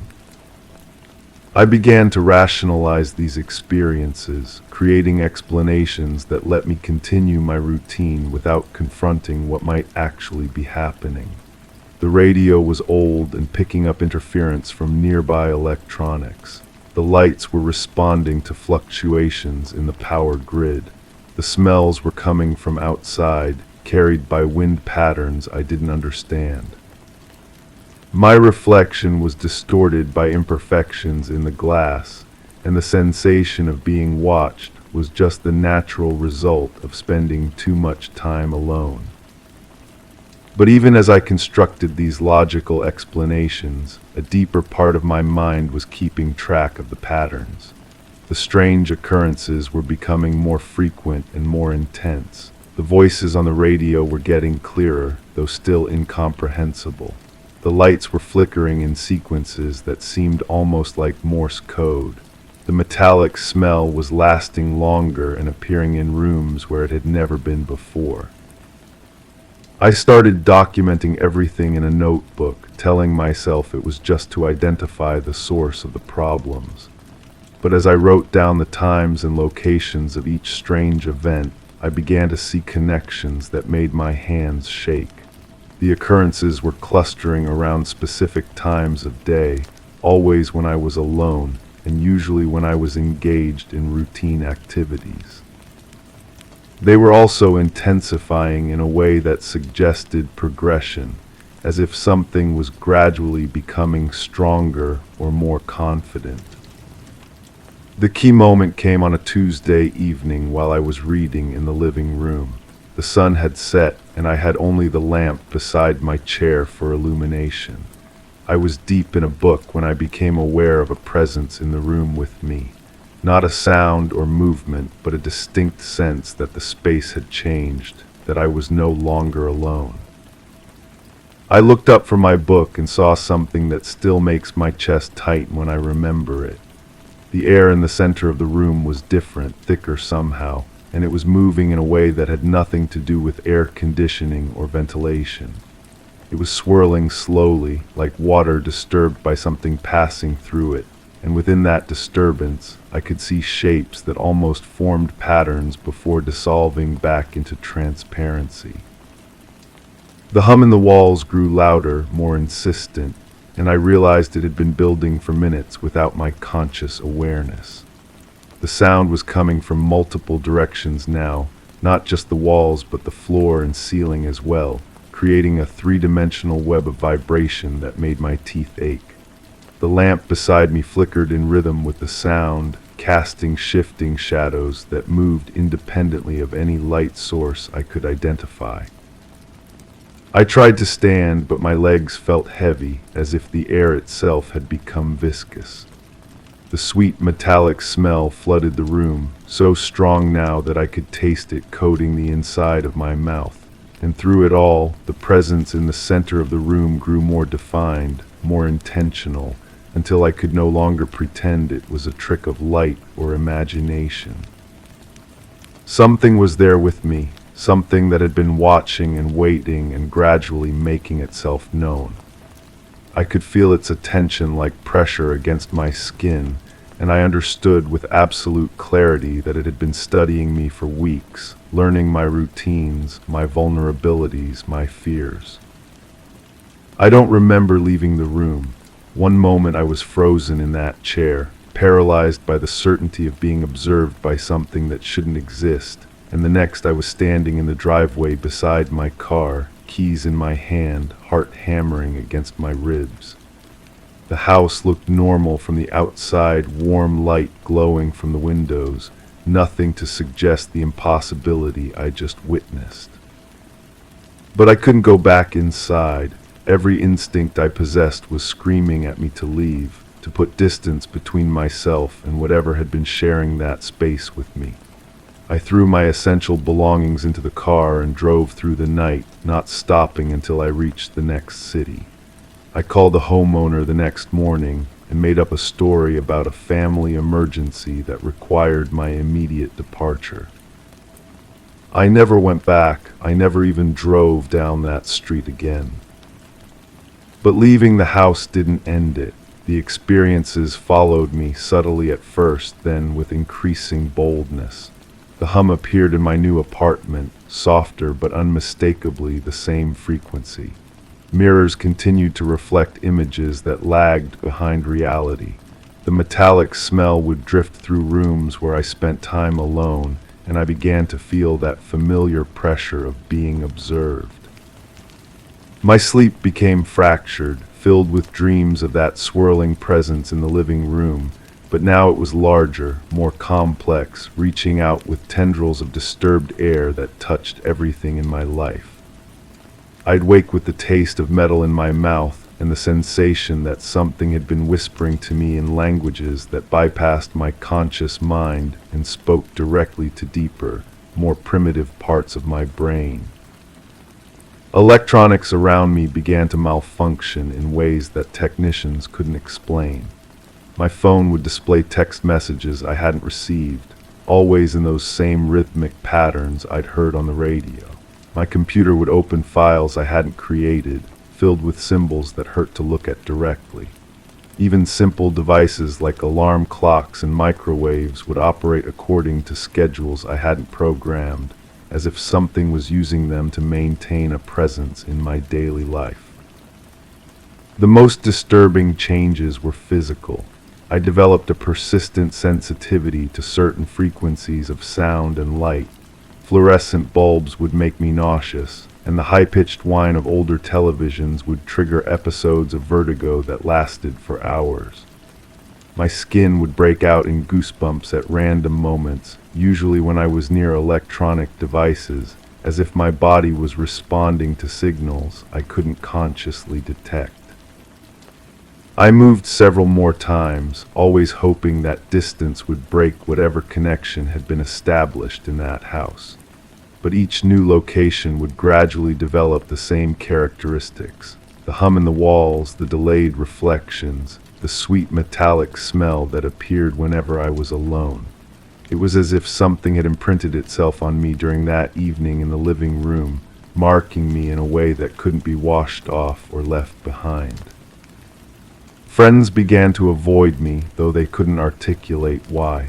They'd make excuses to cut visits short or suggest meeting in public places rather than my apartment. Pets would react strangely to my presence, becoming agitated or hiding until I left. Children would stare at me with the kind of intense focus usually reserved for things that frighten them, but that adults can't see. I consulted doctors, therapists, specialists in fields I'd never heard of before. They ran tests, prescribed medications, suggested treatments for conditions ranging from anxiety disorders to neurological damage. Nothing helped. The experiences continued, evolving and intensifying, as if whatever had found me in that house was learning more about how to interact with the world through me. The worst part is the certainty that I'm not alone, even now. As I speak these words, I can feel that familiar pressure of attention, the sense that something is listening with interest that goes far beyond curiosity. The air in this room feels thicker than it should, and I keep catching movement in my peripheral vision that disappears when I turn to look directly. I moved to this place because it's thousands of miles from where it started, in a climate and landscape completely different from that quiet suburban street. I chose an apartment with no mirrors, minimal electronics, windows that face busy streets where the constant motion of traffic should mask any anomalous movements. But the hum is here too, softer but persistent, and sometimes when I'm falling asleep, I can hear those same voices speaking in languages that make my bones ache. I'm afraid that talking about this will make it stronger, will give it more definition and power in the world. But I'm also afraid that keeping silent will let it continue growing, spreading its influence through the spaces I inhabit and the people I encounter. There's no good choice, no action that feels safe or wise. The metallic smell is getting stronger as I speak, and the recording device on the table in front of me is displaying patterns of light I've never seen before. The numbers on the timer are changing too quickly, as if time itself is being stretched or compressed by something that doesn't follow the same rules as the rest of reality. I don't know what I encountered in that house, or what it wanted, or why it chose to follow me. But I know with absolute certainty that it's still here, still watching, still learning. And I'm beginning to suspect that I was never the one being studied. I think I was the method, the means by which something found a way to exist in places it had never been able to reach before. The presence is very strong now, filling the corners of this room with that familiar thickness, and I can hear the voices starting up again, closer than they've ever been. I should stop talking, should turn off this recorder and pretend this conversation never happened, but it's too late for that kind of pretending. Whatever followed me home from that house isn't finished with me yet. Story 7. I told them I was alone that night, that no one else had been around, and I'd passed the time by myself in the dim glow of the streetlights. They accepted it, scribbling notes with disinterest. Yet the smell of burnt tobacco lingered in my hair, mingling with the stale, cold air that clung to my coat. The creak on the steps I never used seemed to echo long after I left the porch. My hands felt the dampness of condensation on the railing, something I hadn't touched. A whisper of warmth from the fading embers by the entrance simmered beneath the chill. I watched the shadows merge into a single, steady line across the floor, but my shoes still bore the mark of someone else's stride. That was 3 weeks ago, 3 weeks since I sat across from those people in their sterile room, answering questions I couldn't fully understand. 3 weeks since I realized that something had been carved out of my memory with surgical precision, leaving only the rough edges behind. I know something happened. The certainty sits in my chest like a stone, heavy and immovable. But when I reach for the details, my mind slides away like fingers grasping at smoke. There are gaps where solid memories should be, blank spaces that feel deliberately hollow. The physical evidence contradicts everything I told them. The tobacco smell that wouldn't wash out for days. The mud on my shoes that didn't match the dry pavement outside my building. The faint bruises on my wrists that appeared like watercolor stains, purple and yellow, with no recollection of how they formed. I've been trying to piece it together, systematically, methodically, like solving a puzzle where half the pieces have been stolen. Today I found something. It was wedged behind my desk drawer, a small digital recorder I didn't remember owning. The plastic casing felt warm against my palm, as if it had been running recently, though the battery indicator showed it was nearly dead. When I pressed play, static filled the room, punctuated by what sounded like my own voice, distant and distorted. The quality is poor, full of electronic interference that shifts in frequency like breathing, but I can make out fragments, my voice speaking to someone or something. I understand, I hear myself saying, though the words feel foreign in my mouth. The arrangement is clear. Arrangement, what arrangement? I've played this section dozens of times, and each repetition makes my skin crawl a little more. There's something else in the background, a low humming that doesn't sound mechanical. It pulses irregularly, like a heartbeat that's slightly off rhythm. The recording cuts out abruptly, replaced by silence so complete it makes my ears ring. I've been carrying the recorder with me everywhere now, hoping it might trigger something. Sometimes I catch myself unconsciously rubbing its surface with my thumb, feeling the slight vibration that seems to emanate from within the plastic. It's probably just the motor or some internal component, but the irregularity of it unsettles me. The first real fragment came while I was listening to the recording for the 20th time. I was sitting in my kitchen, headphones on, when suddenly the walls seemed to dissolve. For just a moment, I wasn't in my apartment anymore.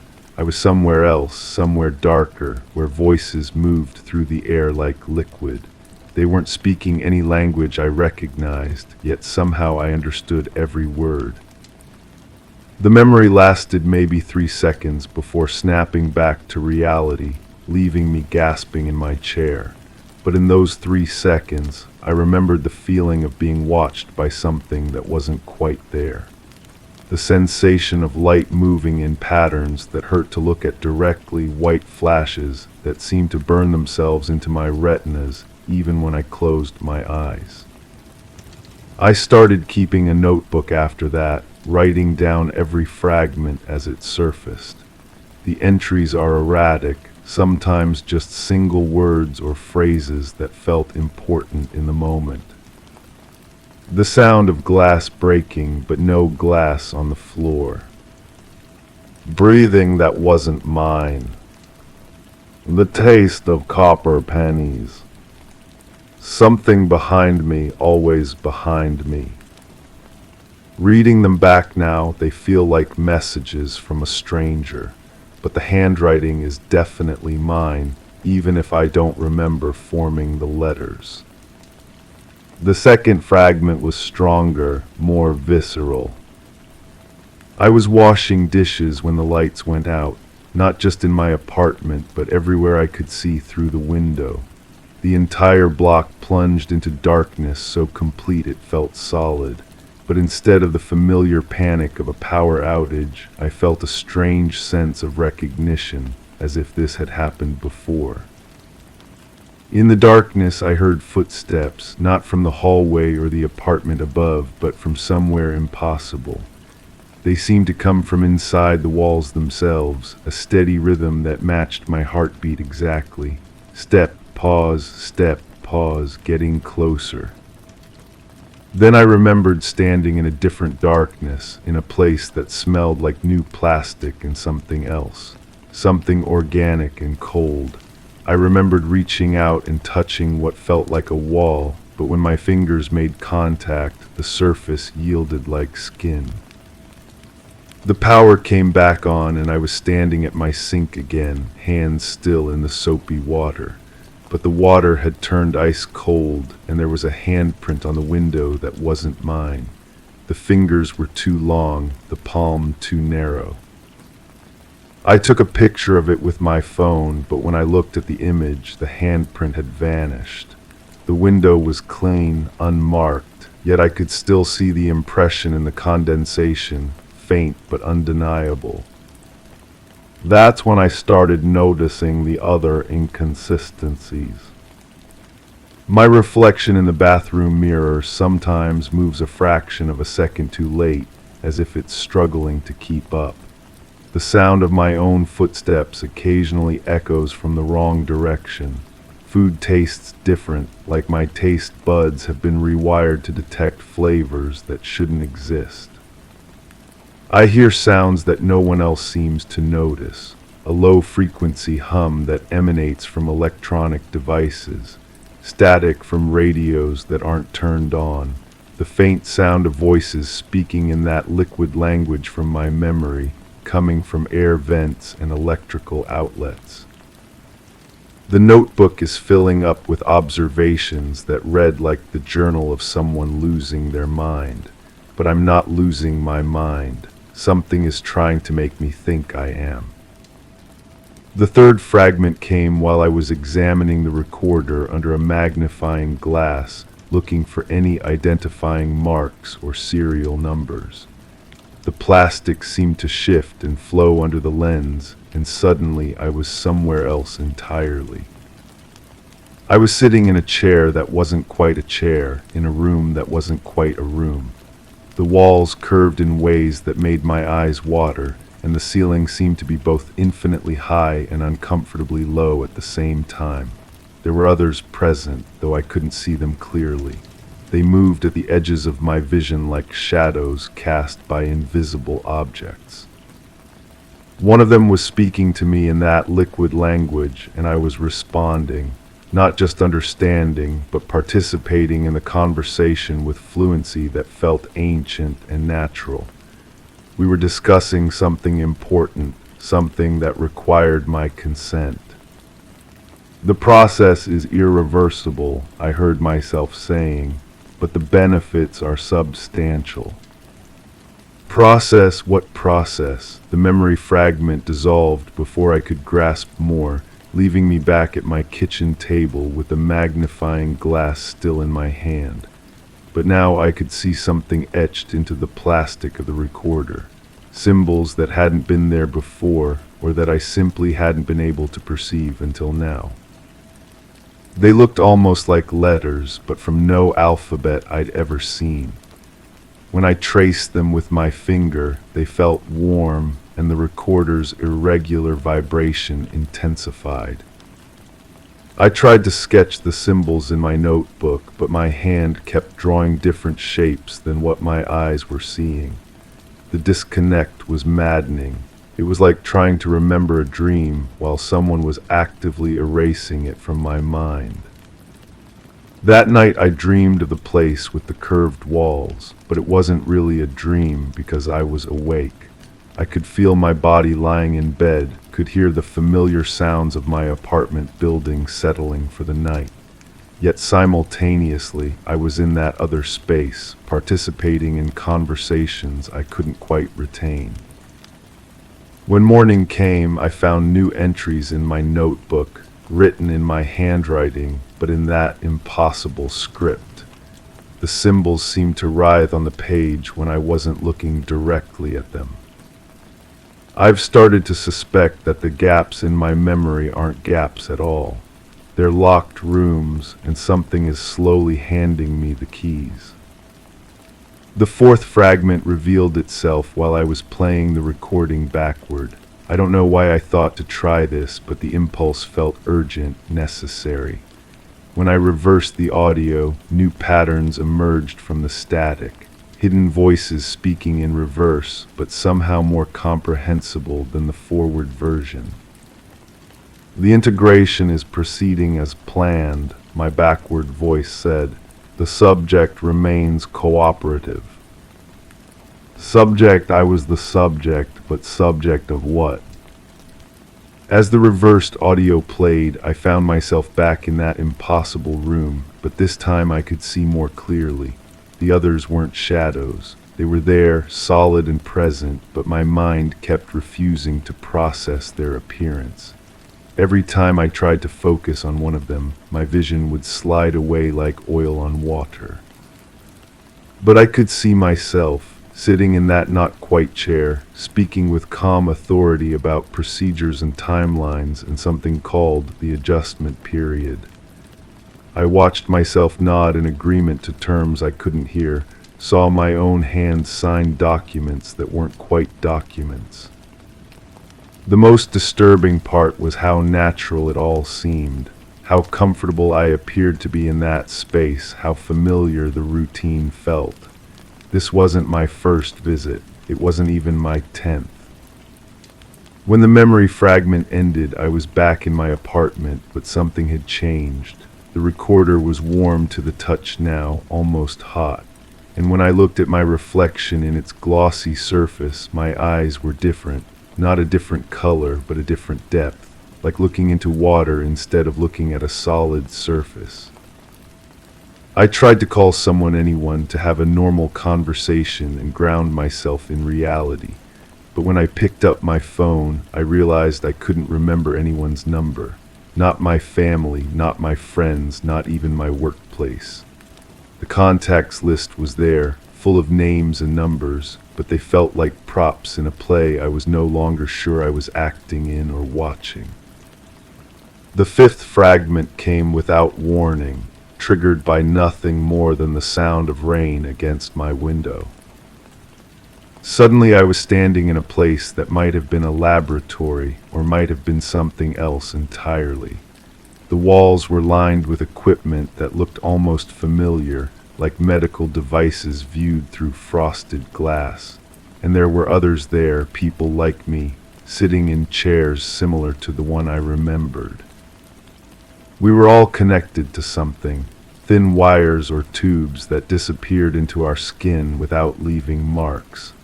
The liquid was flowing both ways, in and out, carrying information that felt more substantial than thoughts.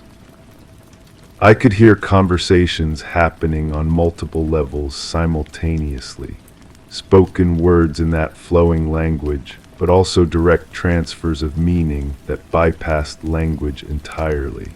Concepts and memories moving between minds like water finding its level. The harvest is proceeding efficiently, someone was saying, though I couldn't tell if they were speaking aloud or directly into my consciousness. The subjects are adapting well to the new parameters. Harvest, the word sent ice through my veins, but also triggered a sense of pride, of accomplishment. I was part of something important, something that transcended individual existence. Then I saw what they were harvesting. It wasn't blood or tissue or any physical substance. They were extracting experiences, memories, emotions, the accumulated weight of a lifetime's worth of sensory data, and in return they were installing something else. New memories, new responses, new ways of perceiving reality. I watched myself volunteer for additional procedures, saw my own eagerness to contribute more, to give more of what made me myself in exchange for what they were offering. But what were they offering? The memory fragment ended before I could understand, leaving me gasping on my apartment floor with the taste of that cold, organic smell filling my mouth. The notebook entries from that day are barely legible, written in a shaking hand that doesn't look like mine. They're still here in the walls, in the air, in me. The process isn't finished. I agreed to this.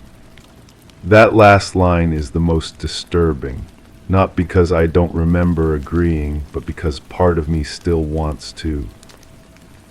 The final fragment came while I was staring at my reflection in the bathroom mirror, trying to understand why my eyes looked so different. The mirror seemed to ripple like water, and suddenly I was seeing through different eyes entirely. I was back in that curved room, but now I was on the other side of the procedure. I was one of them, looking down at a human subject connected to the apparatus. The human was me, but also not me, a version of myself from before the process began. Through these other eyes, I could see what they saw in us. We weren't just subjects or victims. We were partners in something vast and necessary. The boundaries between self and other, between individual consciousness and collective understanding, were artificial constructs that limited potential. What they were offering wasn't theft or violation. It was evolution, an opportunity to become part of something larger, more complete. The memories they took weren't destroyed, but integrated into a shared consciousness that spanned dimensions I couldn't have imagined in my limited human perspective. And I had agreed, not just once, but repeatedly. Each session, each procedure, each gradual adjustment to my consciousness was something I had chosen. The fear and confusion I felt now were just the natural resistance of an outdated identity trying to maintain its boundaries. But the most disturbing revelation was yet to come. As I watched through those other eyes, I saw myself scheduling the next session. Saw my own hand mark the appointment in a calendar that existed in that impossible space. Saw myself express gratitude for the opportunity to contribute further to the project. The appointment was soon, very soon. When the fragment ended, I was back in my bathroom, staring at a reflection that was definitely not entirely my own anymore. The eyes looking back at me held knowledge I didn't remember acquiring, understanding of concepts I couldn't consciously grasp. The recorder in my pocket was vibrating more intensely now, its irregular pulse matching the rhythm of something that might have been my heartbeat, or might have been something else entirely. I've been writing this account in the hope that setting it down in words might help me understand what's happening to me. But as I near the end, I realize that understanding isn't the point. The point is preparation. The symbols on the recorder are glowing now, visible even in bright light. The notebook is filling itself with entries I don't remember writing, in languages I don't remember learning. The sounds from the air vents and electrical outlets are getting louder, more insistent. They're calling me back. And the most terrifying part is that I want to go. The person who began writing this account is not the same person finishing it. The boundaries of my identity have been stretched and reshaped in ways that should be horrifying but feel natural, inevitable.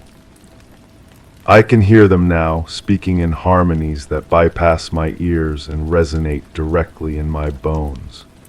They're explaining that the adjustment period is nearly complete, that soon the discomfort of existing in this limited form will end. The recorder has stopped vibrating. It's warm and still in my hand, like something that has finished its purpose. When I look at it now, I can see that it was never really a recorder at all. It was a beacon, a way for them to monitor my progress and guide me back when the time was right. The time is right. I can feel the walls of my apartment becoming permeable, reality softening around the edges. Soon I'll step through into that curved space where individual consciousness dissolves into something richer, more complete. But first I need to leave this account where it can be found, not as a warning but as an invitation, because I understand now that this isn't an ending. It's a recruitment process. And if you've read this far, if you felt that strange recognition, that sense of familiarity with experiences that should be impossible to relate to, then you're already being considered for the next phase. Listen carefully to the sounds around you. Pay attention to the way light moves when you're not looking directly at it. Notice the small inconsistencies in your reflection, the slight delays in your echo. They're watching you now just as they watched me. The question isn't whether you'll be chosen. The question is whether you're ready to choose them back. Story 8. Every morning the clock would chime 7 times at exactly 5 minutes past 6. It was a comforting quirk, easy to ignore once you'd grown accustomed to it. For years it happened like clockwork, a reliable cadence in the soft morning light, but last Thursday it struck 8 times. The next day it returned to 7, but with a curious shuffle in the sound as if one of the chimes was hesitant. At first I dismissed it a mechanical hiccup, a minor irritation. Yet today it struck 7 again, perfectly in time, but the silence between each ring felt longer, more pronounced, like a pause, waiting for something I'm not sure I understand. There's this humming I can't place when it started, but it's always there now, threading through my thoughts like a needle pulling silk. It's not mechanical, not electrical, it's deeper than that, vibrating somewhere behind my teeth. Sometimes it gets louder when I'm near the kitchen window, other times it fades to almost nothing when I'm in the bathroom. The sound has texture, like velvet dragged across metal, and it makes my fingertips tingle.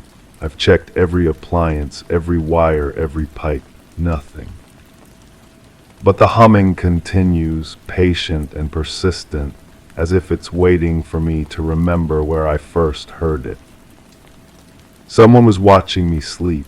I know this with the same certainty I know my own heartbeat, but I can't explain how.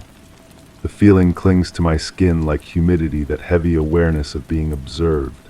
I remember lying perfectly still, my breathing shallow, pretending to be unconscious, while every nerve screamed that I wasn't alone. The presence felt tall, impossibly tall, standing somewhere near the foot of my bed. I could sense its attention like heat from a lamp, warming the air around my ankles. When I finally opened my eyes, nothing was there, but the carpet showed the faint impression of something heavy, something that had been standing there for a very long time. My thoughts keep stuttering. That's the only way I can describe it, like a record skipping, repeating the same phrase over and over before jumping to something completely different. I'll be thinking about grocery lists or work deadlines, and suddenly my mind will latch onto a single word, threshold. I'll repeat it internally until it loses all meaning, becomes just a collection of sounds. Then without warning, I'm thinking about the texture of aluminum foil, how it feels when you crumple it between your palms. These aren't my thoughts. They feel borrowed, inserted, like someone else's mental debris washing up on my shores. Light came from everywhere and nowhere. I was standing in my living room, but the walls seemed farther away than they should have been, stretching into shadows that didn't match the furniture. The air tasted metallic, like licking a battery, and every surface reflected light that had no source. My coffee table was there, but it looked wrong, too smooth, too perfect, as if someone had tried to recreate it from memory and gotten the proportions slightly off. I reached out to touch it, and my hand passed through empty air. The reflection of my fingers lingered on the surface that wasn't there, waving back at me like they belonged to someone else. Now I count things obsessively. Steps from the bedroom to the kitchen, 17, tiles on the bathroom floor, 43, books on the shelf, 29, but sometimes 28, depending on how the light hits them. The numbers feel important, like a code I'm supposed to crack, but I can't remember why I started counting in the first place. My palms sweat when the totals come out wrong, which happens more often than it should. Objects seem to shift when I'm not looking directly at them, rearranging themselves into new configurations that make my chest tight with anxiety. But wait, that's not how it happened. The light wasn't everywhere. It was concentrated, focused, like a spotlight boring through the ceiling directly above where I stood. It left perfect circular burns on my retinas, purple afterimages that pulsed with my heartbeat. The coffee table was exactly where it should have been, solid and familiar, but covered in a fine layer of dust that spelled out words I couldn't read. The letters kept shifting, rearranging themselves faster than I could follow. When I blinked, the dust was gone, but the words remained burned into my vision, overlapping the purple circles until I couldn't tell what was real and what was leftover sensation. I don't sleep the same way anymore. My body lies down, my eyes close, but some part of me stays alert, listening for changes in the humming, watching for shifts in the light that seeps under my bedroom door. The clock still chimes 7 times at 5 minutes past 6, but now I wait for it, counting along, holding my breath during those elongated silences between each ring. Sometimes I think I hear an echo of that 8th chime, the one that started everything, reverberating just below the threshold of perception. I've stopped trying to understand what happened in my living room that night or day or whenever it was. Understanding feels dangerous now, like staring too long at the sun. Some memories are better left fragmented, scattered like puzzle pieces you're afraid to assemble. Story 9. The surface beneath me rippled without touching. Light clung to unexpected angles, casting shadows without source. My skin sensed a temperature, yet nothing stirred the air. Each gulp of air seemed rehearsed, as if I were mimicking a rhythm I couldn't hear. Beyond the seamless walls, a sensation of being observed crept in, silent and pervasive. I strained to detect movement, yet only felt the space shift gently, like a thought not my own. Here, where reality bent, I knew I was not the only one who had arrived. That memory returns to me now, weeks later, as I sit in my kitchen watching the coffee maker cycle through its familiar routine. The red light blinks in patterns that seem almost deliberate. 3 quick flashes, pause, 2 long ones, pause, repeat. I've counted this sequence 47 times since dawn. My neighbor thinks I've developed some kind of obsessive disorder, but they don't understand that I'm documenting something, recording evidence of what continues to happen. The refrigerator hums in frequencies that make my teeth ache. Last night, the microwave turned itself on at intervals I couldn't predict, its turntable spinning empty circles while the digital display showed numbers that don't correspond to any time format I recognize. I unplugged it, but somehow the display continued glowing, casting pale green numerals across the darkened kitchen wall. Sleep has become a foreign concept. When I close my eyes, I feel that same rippling sensation beneath me, as if the mattress were liquid pretending to be solid. The darkness behind my eyelids isn't empty. It pulses with the memory of light that had no business existing, and I find myself holding my breath, listening for sounds that shouldn't be there. The house settles around me with creaks and sighs that feel too purposeful, too timed, like responses to questions I haven't asked. My phone battery drains completely every night, even when I leave it charging. The screen shows missed calls from numbers that consist entirely of zeros and text messages that appear as blank spaces but somehow convey meaning I can't articulate. When I try to show these to others, the messages have vanished, leaving only the unsettling certainty that something was there moments before. The worst part is the knowing, that persistent awareness that this isn't over, that what happened to me in that place continues to unfold in ways I can barely perceive. My reflection in mirrors seems delayed, as if the person looking back is taking a fraction of a second too long to mimic my movements. Shadows fall at angles that don't match the light sources, and sometimes I catch glimpses of movement in my peripheral vision that stops the moment I turn to look. I've tried explaining this to friends, to family, but their expressions grow distant when I describe the ongoing effects. They nod politely and suggest I might benefit from speaking to someone professional, someone who specializes in trauma or stress-related disorders. But how do you explain that trauma implies something that happened and ended, when what I experienced feels like it's still happening, just in frequencies I'm only beginning to perceive? The central event itself remains fragmented in my memory, like trying to hold water in cupped hands. I remember the overwhelming sense of presence, the certainty that I was being observed by something that existed just beyond the edge of my understanding. There was no dramatic revelation, no moment of shocking discovery. Instead, there was this gradual realization that I was no longer alone in a space that should have contained only me. The figure, if I can call it that, never moved in ways that made sense. It seemed to exist in multiple positions simultaneously, or perhaps my perception was being adjusted to accommodate something my mind couldn't properly process. I have the distinct memory of trying to focus on its form, but my vision would slide away, like trying to look directly at something in a dream.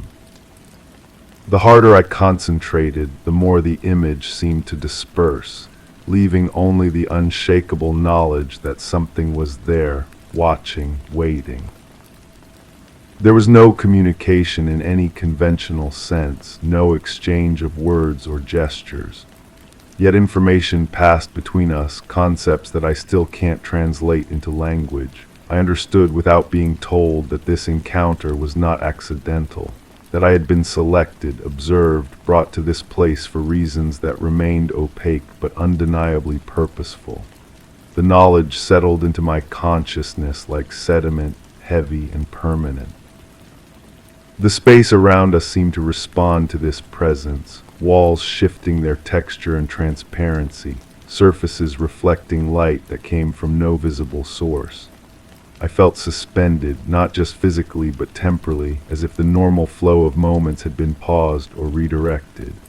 My heartbeat sounded impossibly loud in the silence, yet I had the strange impression that even this biological rhythm was being monitored, catalogued, perhaps even influenced.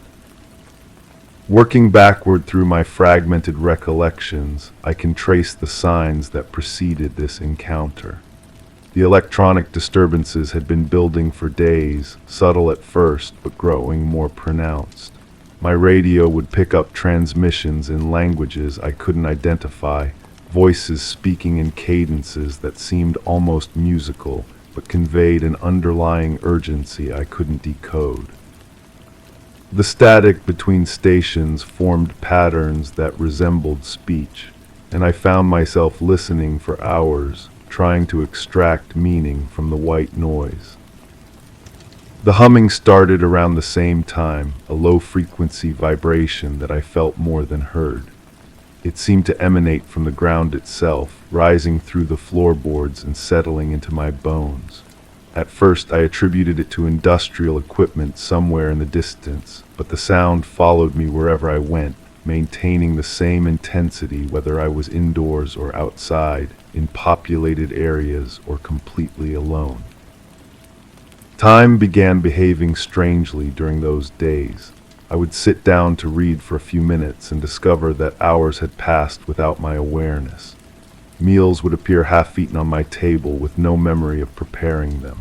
Conversations with others felt disjointed, as if I were responding to questions they hadn't yet asked, or they were answering thoughts I hadn't spoken aloud. The normal markers of daily routine seemed to slip out of alignment, leaving me adrift in a schedule that no longer made sense. The lights were perhaps the most unsettling phenomenon. They would dim and brighten in sequences that felt almost like communication, pulsing in rhythms that seemed to respond to my presence. Street lamps would flicker as I passed beneath them, and the fluorescent fixtures in buildings would create patterns of illumination that followed me from room to room. I began to feel like I was walking through a vast signaling system, receiving messages I couldn't interpret but somehow understood on a level below conscious thought. My dreams during this period were filled with landscapes that felt more real than waking life. Vast spaces with horizons that curved impossibly upward, skies that shifted color without transition, terrain that responded to my footsteps by reshaping itself. I would wake with the taste of metal in my mouth and the sensation that I had been traveling, not sleeping. My sheets would be damp with perspiration that smelled faintly of ozone, and my muscles would ache as if I had been walking for miles. The earliest anomaly I can remember was so subtle I almost dismissed it entirely. I was going about my normal routine when I noticed a slight metallic scent in the air, barely perceptible but persistent.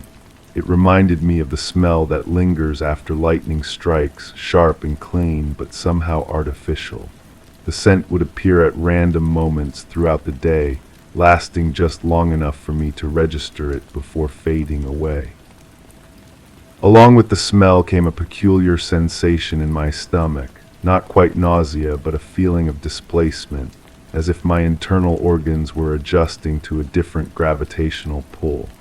I would find myself gripping door frames or table edges for stability, even though I wasn't dizzy or off balance in any conventional sense. It was more like my body was preparing for conditions that didn't yet exist but were somehow inevitable. The vibrations in the ground were so faint initially that I wondered if I was imagining them. A gentle tremor that would last for just a few seconds, barely noticeable unless I was sitting perfectly still. But they came with increasing frequency, and I began to notice that they preceded other phenomena. The metallic smell would intensify after each vibration, and the electronic disturbances would spike in the hours that followed. Looking back now, I can see how these early signs were building towards something, creating conditions that would make the later encounter possible. But at the time, I was living in the calm before I understood what calm meant. I had routines that felt permanent, assumptions about the nature of reality that seemed unshakable. I moved through my days with the confidence of someone who believed they understood the rules governing their existence. The location where everything culminated was unremarkable in its ordinariness. A place I had visited countless times before without incident, familiar and comfortable in its predictability. The weather was mild, the surroundings peaceful, everything exactly as it should have been. I remember feeling particularly relaxed that day, settling into the environment with the easy satisfaction of someone who had found their perfect refuge from the complexities of daily life. The silence was what I noticed first, not an absence of sound, but a quality of quiet that seemed to amplify my awareness of everything around me. Each breath felt deliberate, each heartbeat distinct and measured.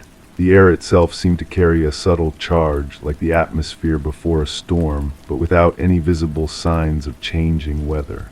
I felt alert and calm simultaneously, my senses heightened but not anxious. I had no way of knowing that this peaceful moment was actually the beginning of something that would fundamentally alter my understanding of what was possible. The tranquility I felt was not an ending but a preparation, a final moment of normalcy before reality revealed layers I had never suspected existed. Even now, as I sit in my kitchen listening to appliances hum in frequencies that make my bones ache, I can still taste that last moment of innocence, when the world was exactly the size I thought it was, and I believed I was alone in it. Story 10. The floor beneath me undulated like a liquid, yet held me aloft, a paradox of sensation. The light emanated not from above, but from every surface, a diffuse glow with no discernible origin. Every breath I took felt detached, as if orchestrated by an unseen rhythm rather than my own will. The silence was punctuated by a low, thrumming vibration that resonated inside my bones. Walls I couldn't touch curved away from me, bending and flexing as though alive with thought. I realized the space was aware of me, watching and maybe shaping me in return. This is where I am now, where I will always be. The understanding settles into me like sediment in still water, heavy and final. There's no panic anymore, just acceptance wrapped in a strange kind of peace. My body feels different here, lighter yet more substantial, as if I've been translated into something more honest than flesh. The walls pulse with my heartbeat, or perhaps my heart has learned to match their rhythm. I can't tell the difference anymore, and I suspect that's the point. But I remember what came before. The memories surface in reverse, like watching a film played backward, each frame revealing what I couldn't see when I was living it forward. The transition happened in the hallway, that narrow corridor with its impossible geometry, where the ceiling pressed down and the walls breathed inward. I was running by then, though my legs moved through air thick as honey. Behind me, the sound of my own footsteps echoed wrong, arriving before I took each step. The wallpaper peeled away in long strips that curled upward, defying gravity, revealing underneath not plaster but something that looked disturbingly organic. My hands had started to change by then. I held them up in front of my face as I stumbled forward, watching my fingers stretch and bend in ways that should have been painful but felt natural, inevitable. The skin took on a translucent quality, and I could see the network of vessels beneath, but they pulsed with light instead of blood. I touched the wall to steady myself, and my palm sank into the surface like warm clay, leaving an impression that immediately began to heal itself. The hallway stretched endlessly ahead, but I knew I wasn't moving toward an exit. I was moving toward completion. Before the hallway, there was the room with the mirror. Not a mirror exactly, but a surface that reflected things that weren't there. I stood before it, watching my reflection perform actions I hadn't chosen. It raised its hand when mine hung at my side. It smiled when my mouth was set in a grim line.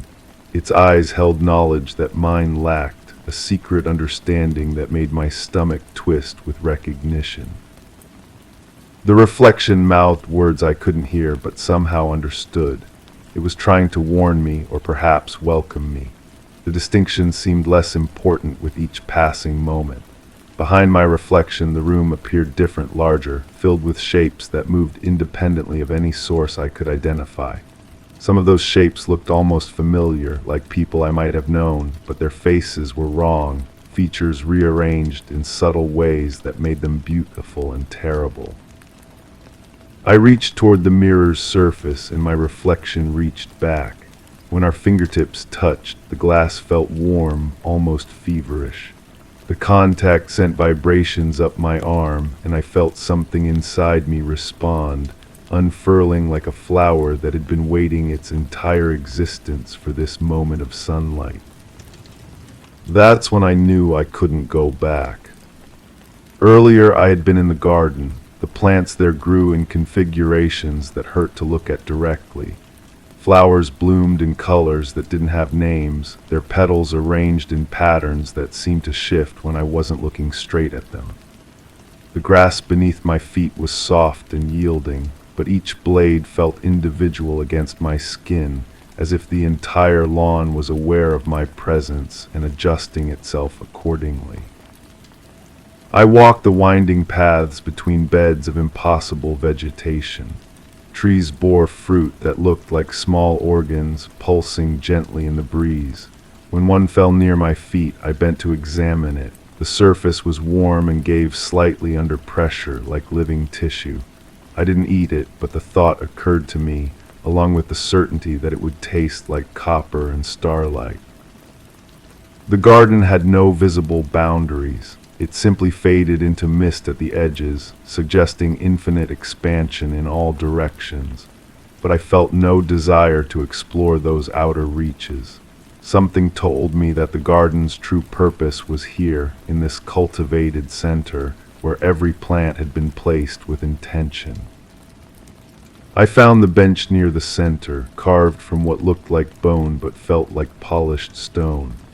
When I sat, it molded itself slightly to accommodate my body, a gesture of hospitality that should have been comforting but instead filled me with unease.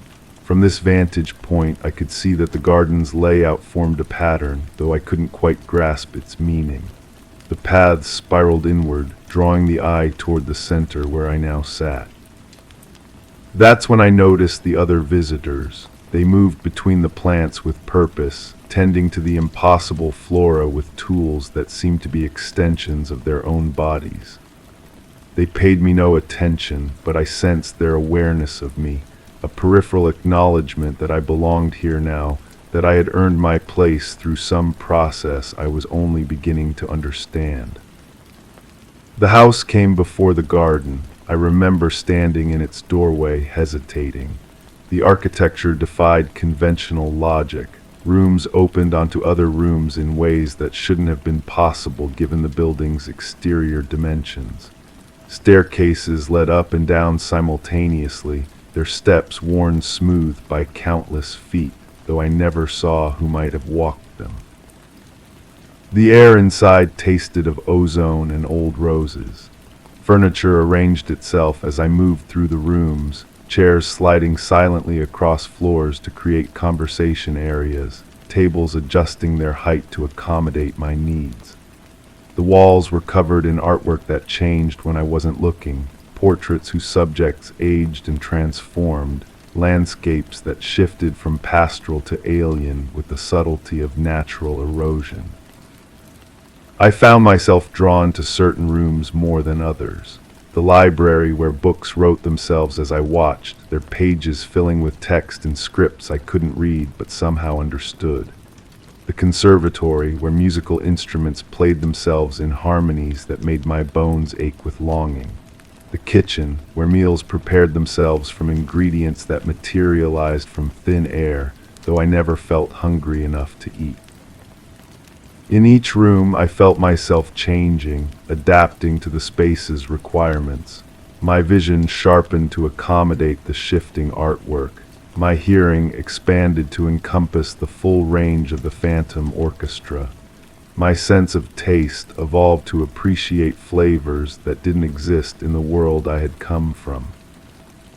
The house was teaching me, preparing me for what lay ahead.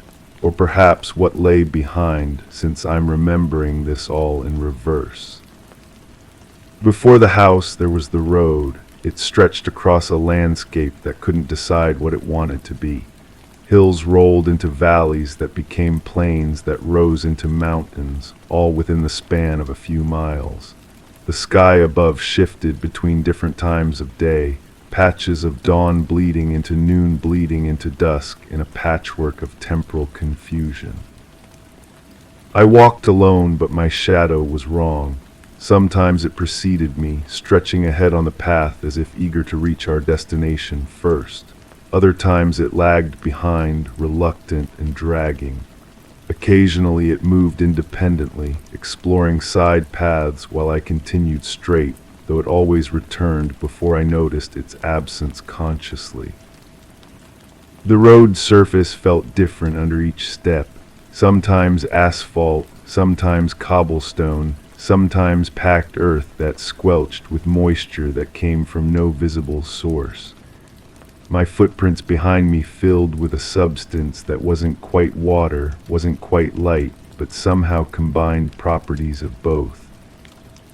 Other travelers passed me going the opposite direction, though they seemed to exist in a different layer of reality. I could see them clearly, but they showed no sign of seeing me. They walked with purpose, carrying belongings that defied identification, wearing expressions of resignation mixed with anticipation. Some looked familiar, like people I might have known in another life, but when I tried to focus on their features, they became indistinct, generic. I understood that they were leaving the place I was approaching, completing their own journeys in the opposite direction. Their presence comforted me, proof that passage was possible in both directions, though I suspected that the nature of the journey changed depending on which way you traveled.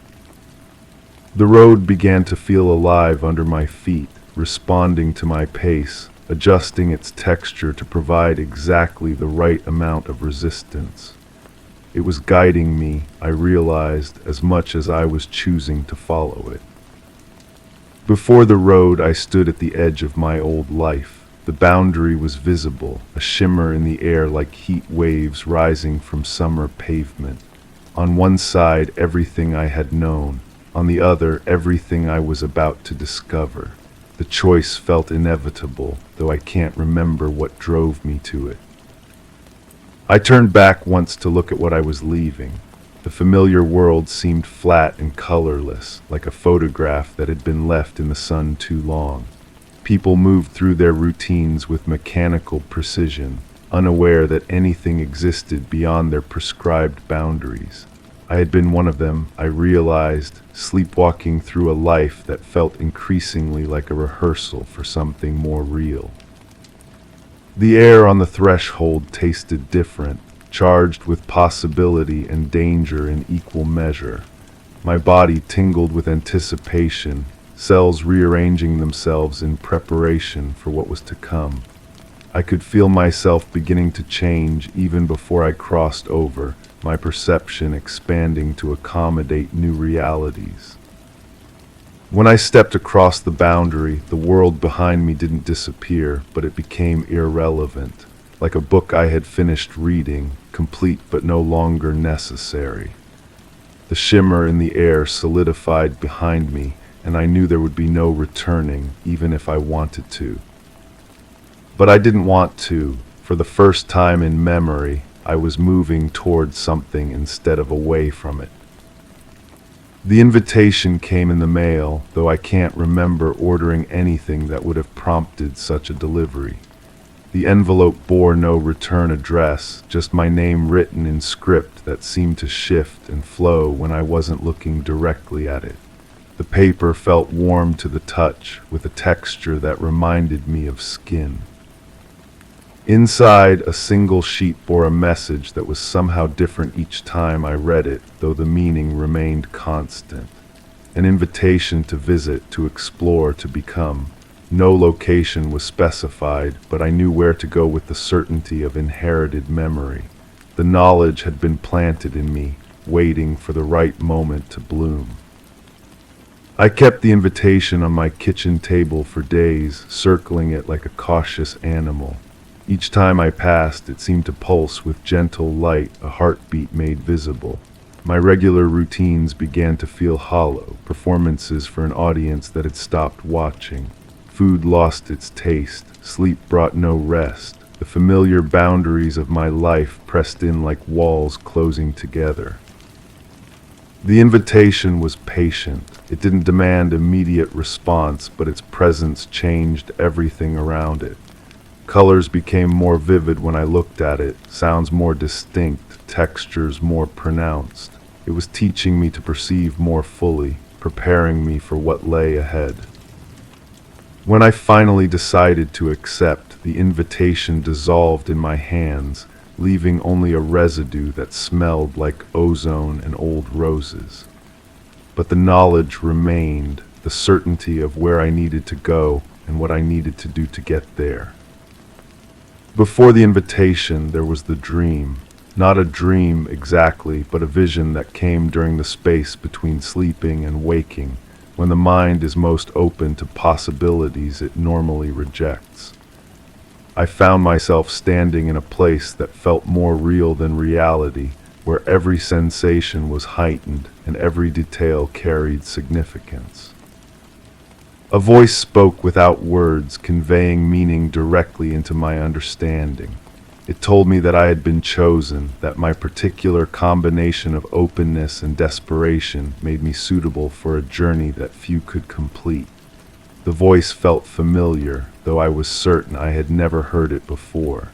It carried the warmth of recognition, the comfort of coming home.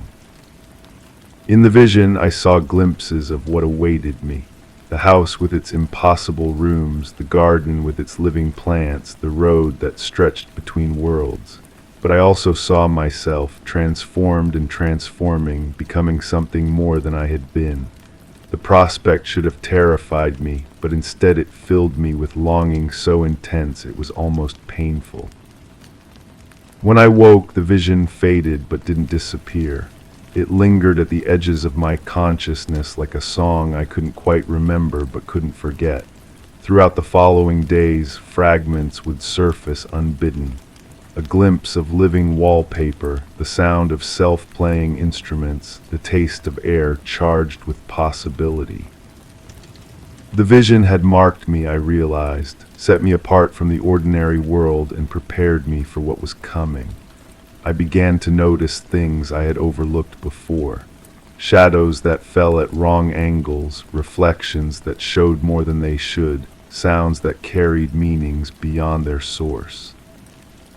I was being prepared, gradually acclimated to a reality that operated by different rules. The vision was just the beginning of a process that would culminate in my complete transformation. But even before the vision, there was the moment that started everything. Such a small thing, really, insignificant to anyone else who might have witnessed it.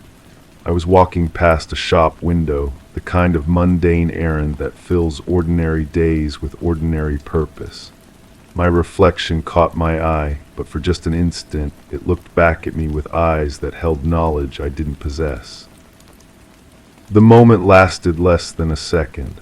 My rational mind dismissed it immediately as a trick of light, a momentary distortion in the glass.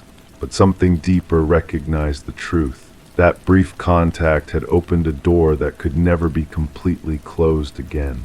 My reflection had seen me, really seen me, and in that seeing had awakened something that had been dormant. I stood there for several minutes, staring at the window, trying to recapture that moment of connection. But my reflection behaved normally now, mimicking my movements with faithful precision. Still, I could feel the change beginning, a subtle shift in perception that would grow stronger with each passing hour. That was the true beginning, though I didn't understand it then. The moment when I stopped being merely myself and started becoming something more. Everything that followed, the vision, the invitation, the journey through impossible landscapes, all of it traced back to that single instant of recognition between me and my own reflection. Now, as I exist in this space beyond normal reality, I understand that the reflection I saw that day was not showing me what I was, but what I was meant to become. It was a glimpse of my true self, the version of me that had always existed in potential, waiting for the right moment to emerge. The walls around me pulse with gentle light, and I feel myself settling deeper into this new existence. There is no going back, no return to the narrow confines of ordinary life. I have become what I was always meant to be, and the journey that brought me here was not a departure from my true nature, but a return to it. The floor beneath me undulates like a liquid, yet holds me aloft, and I am home.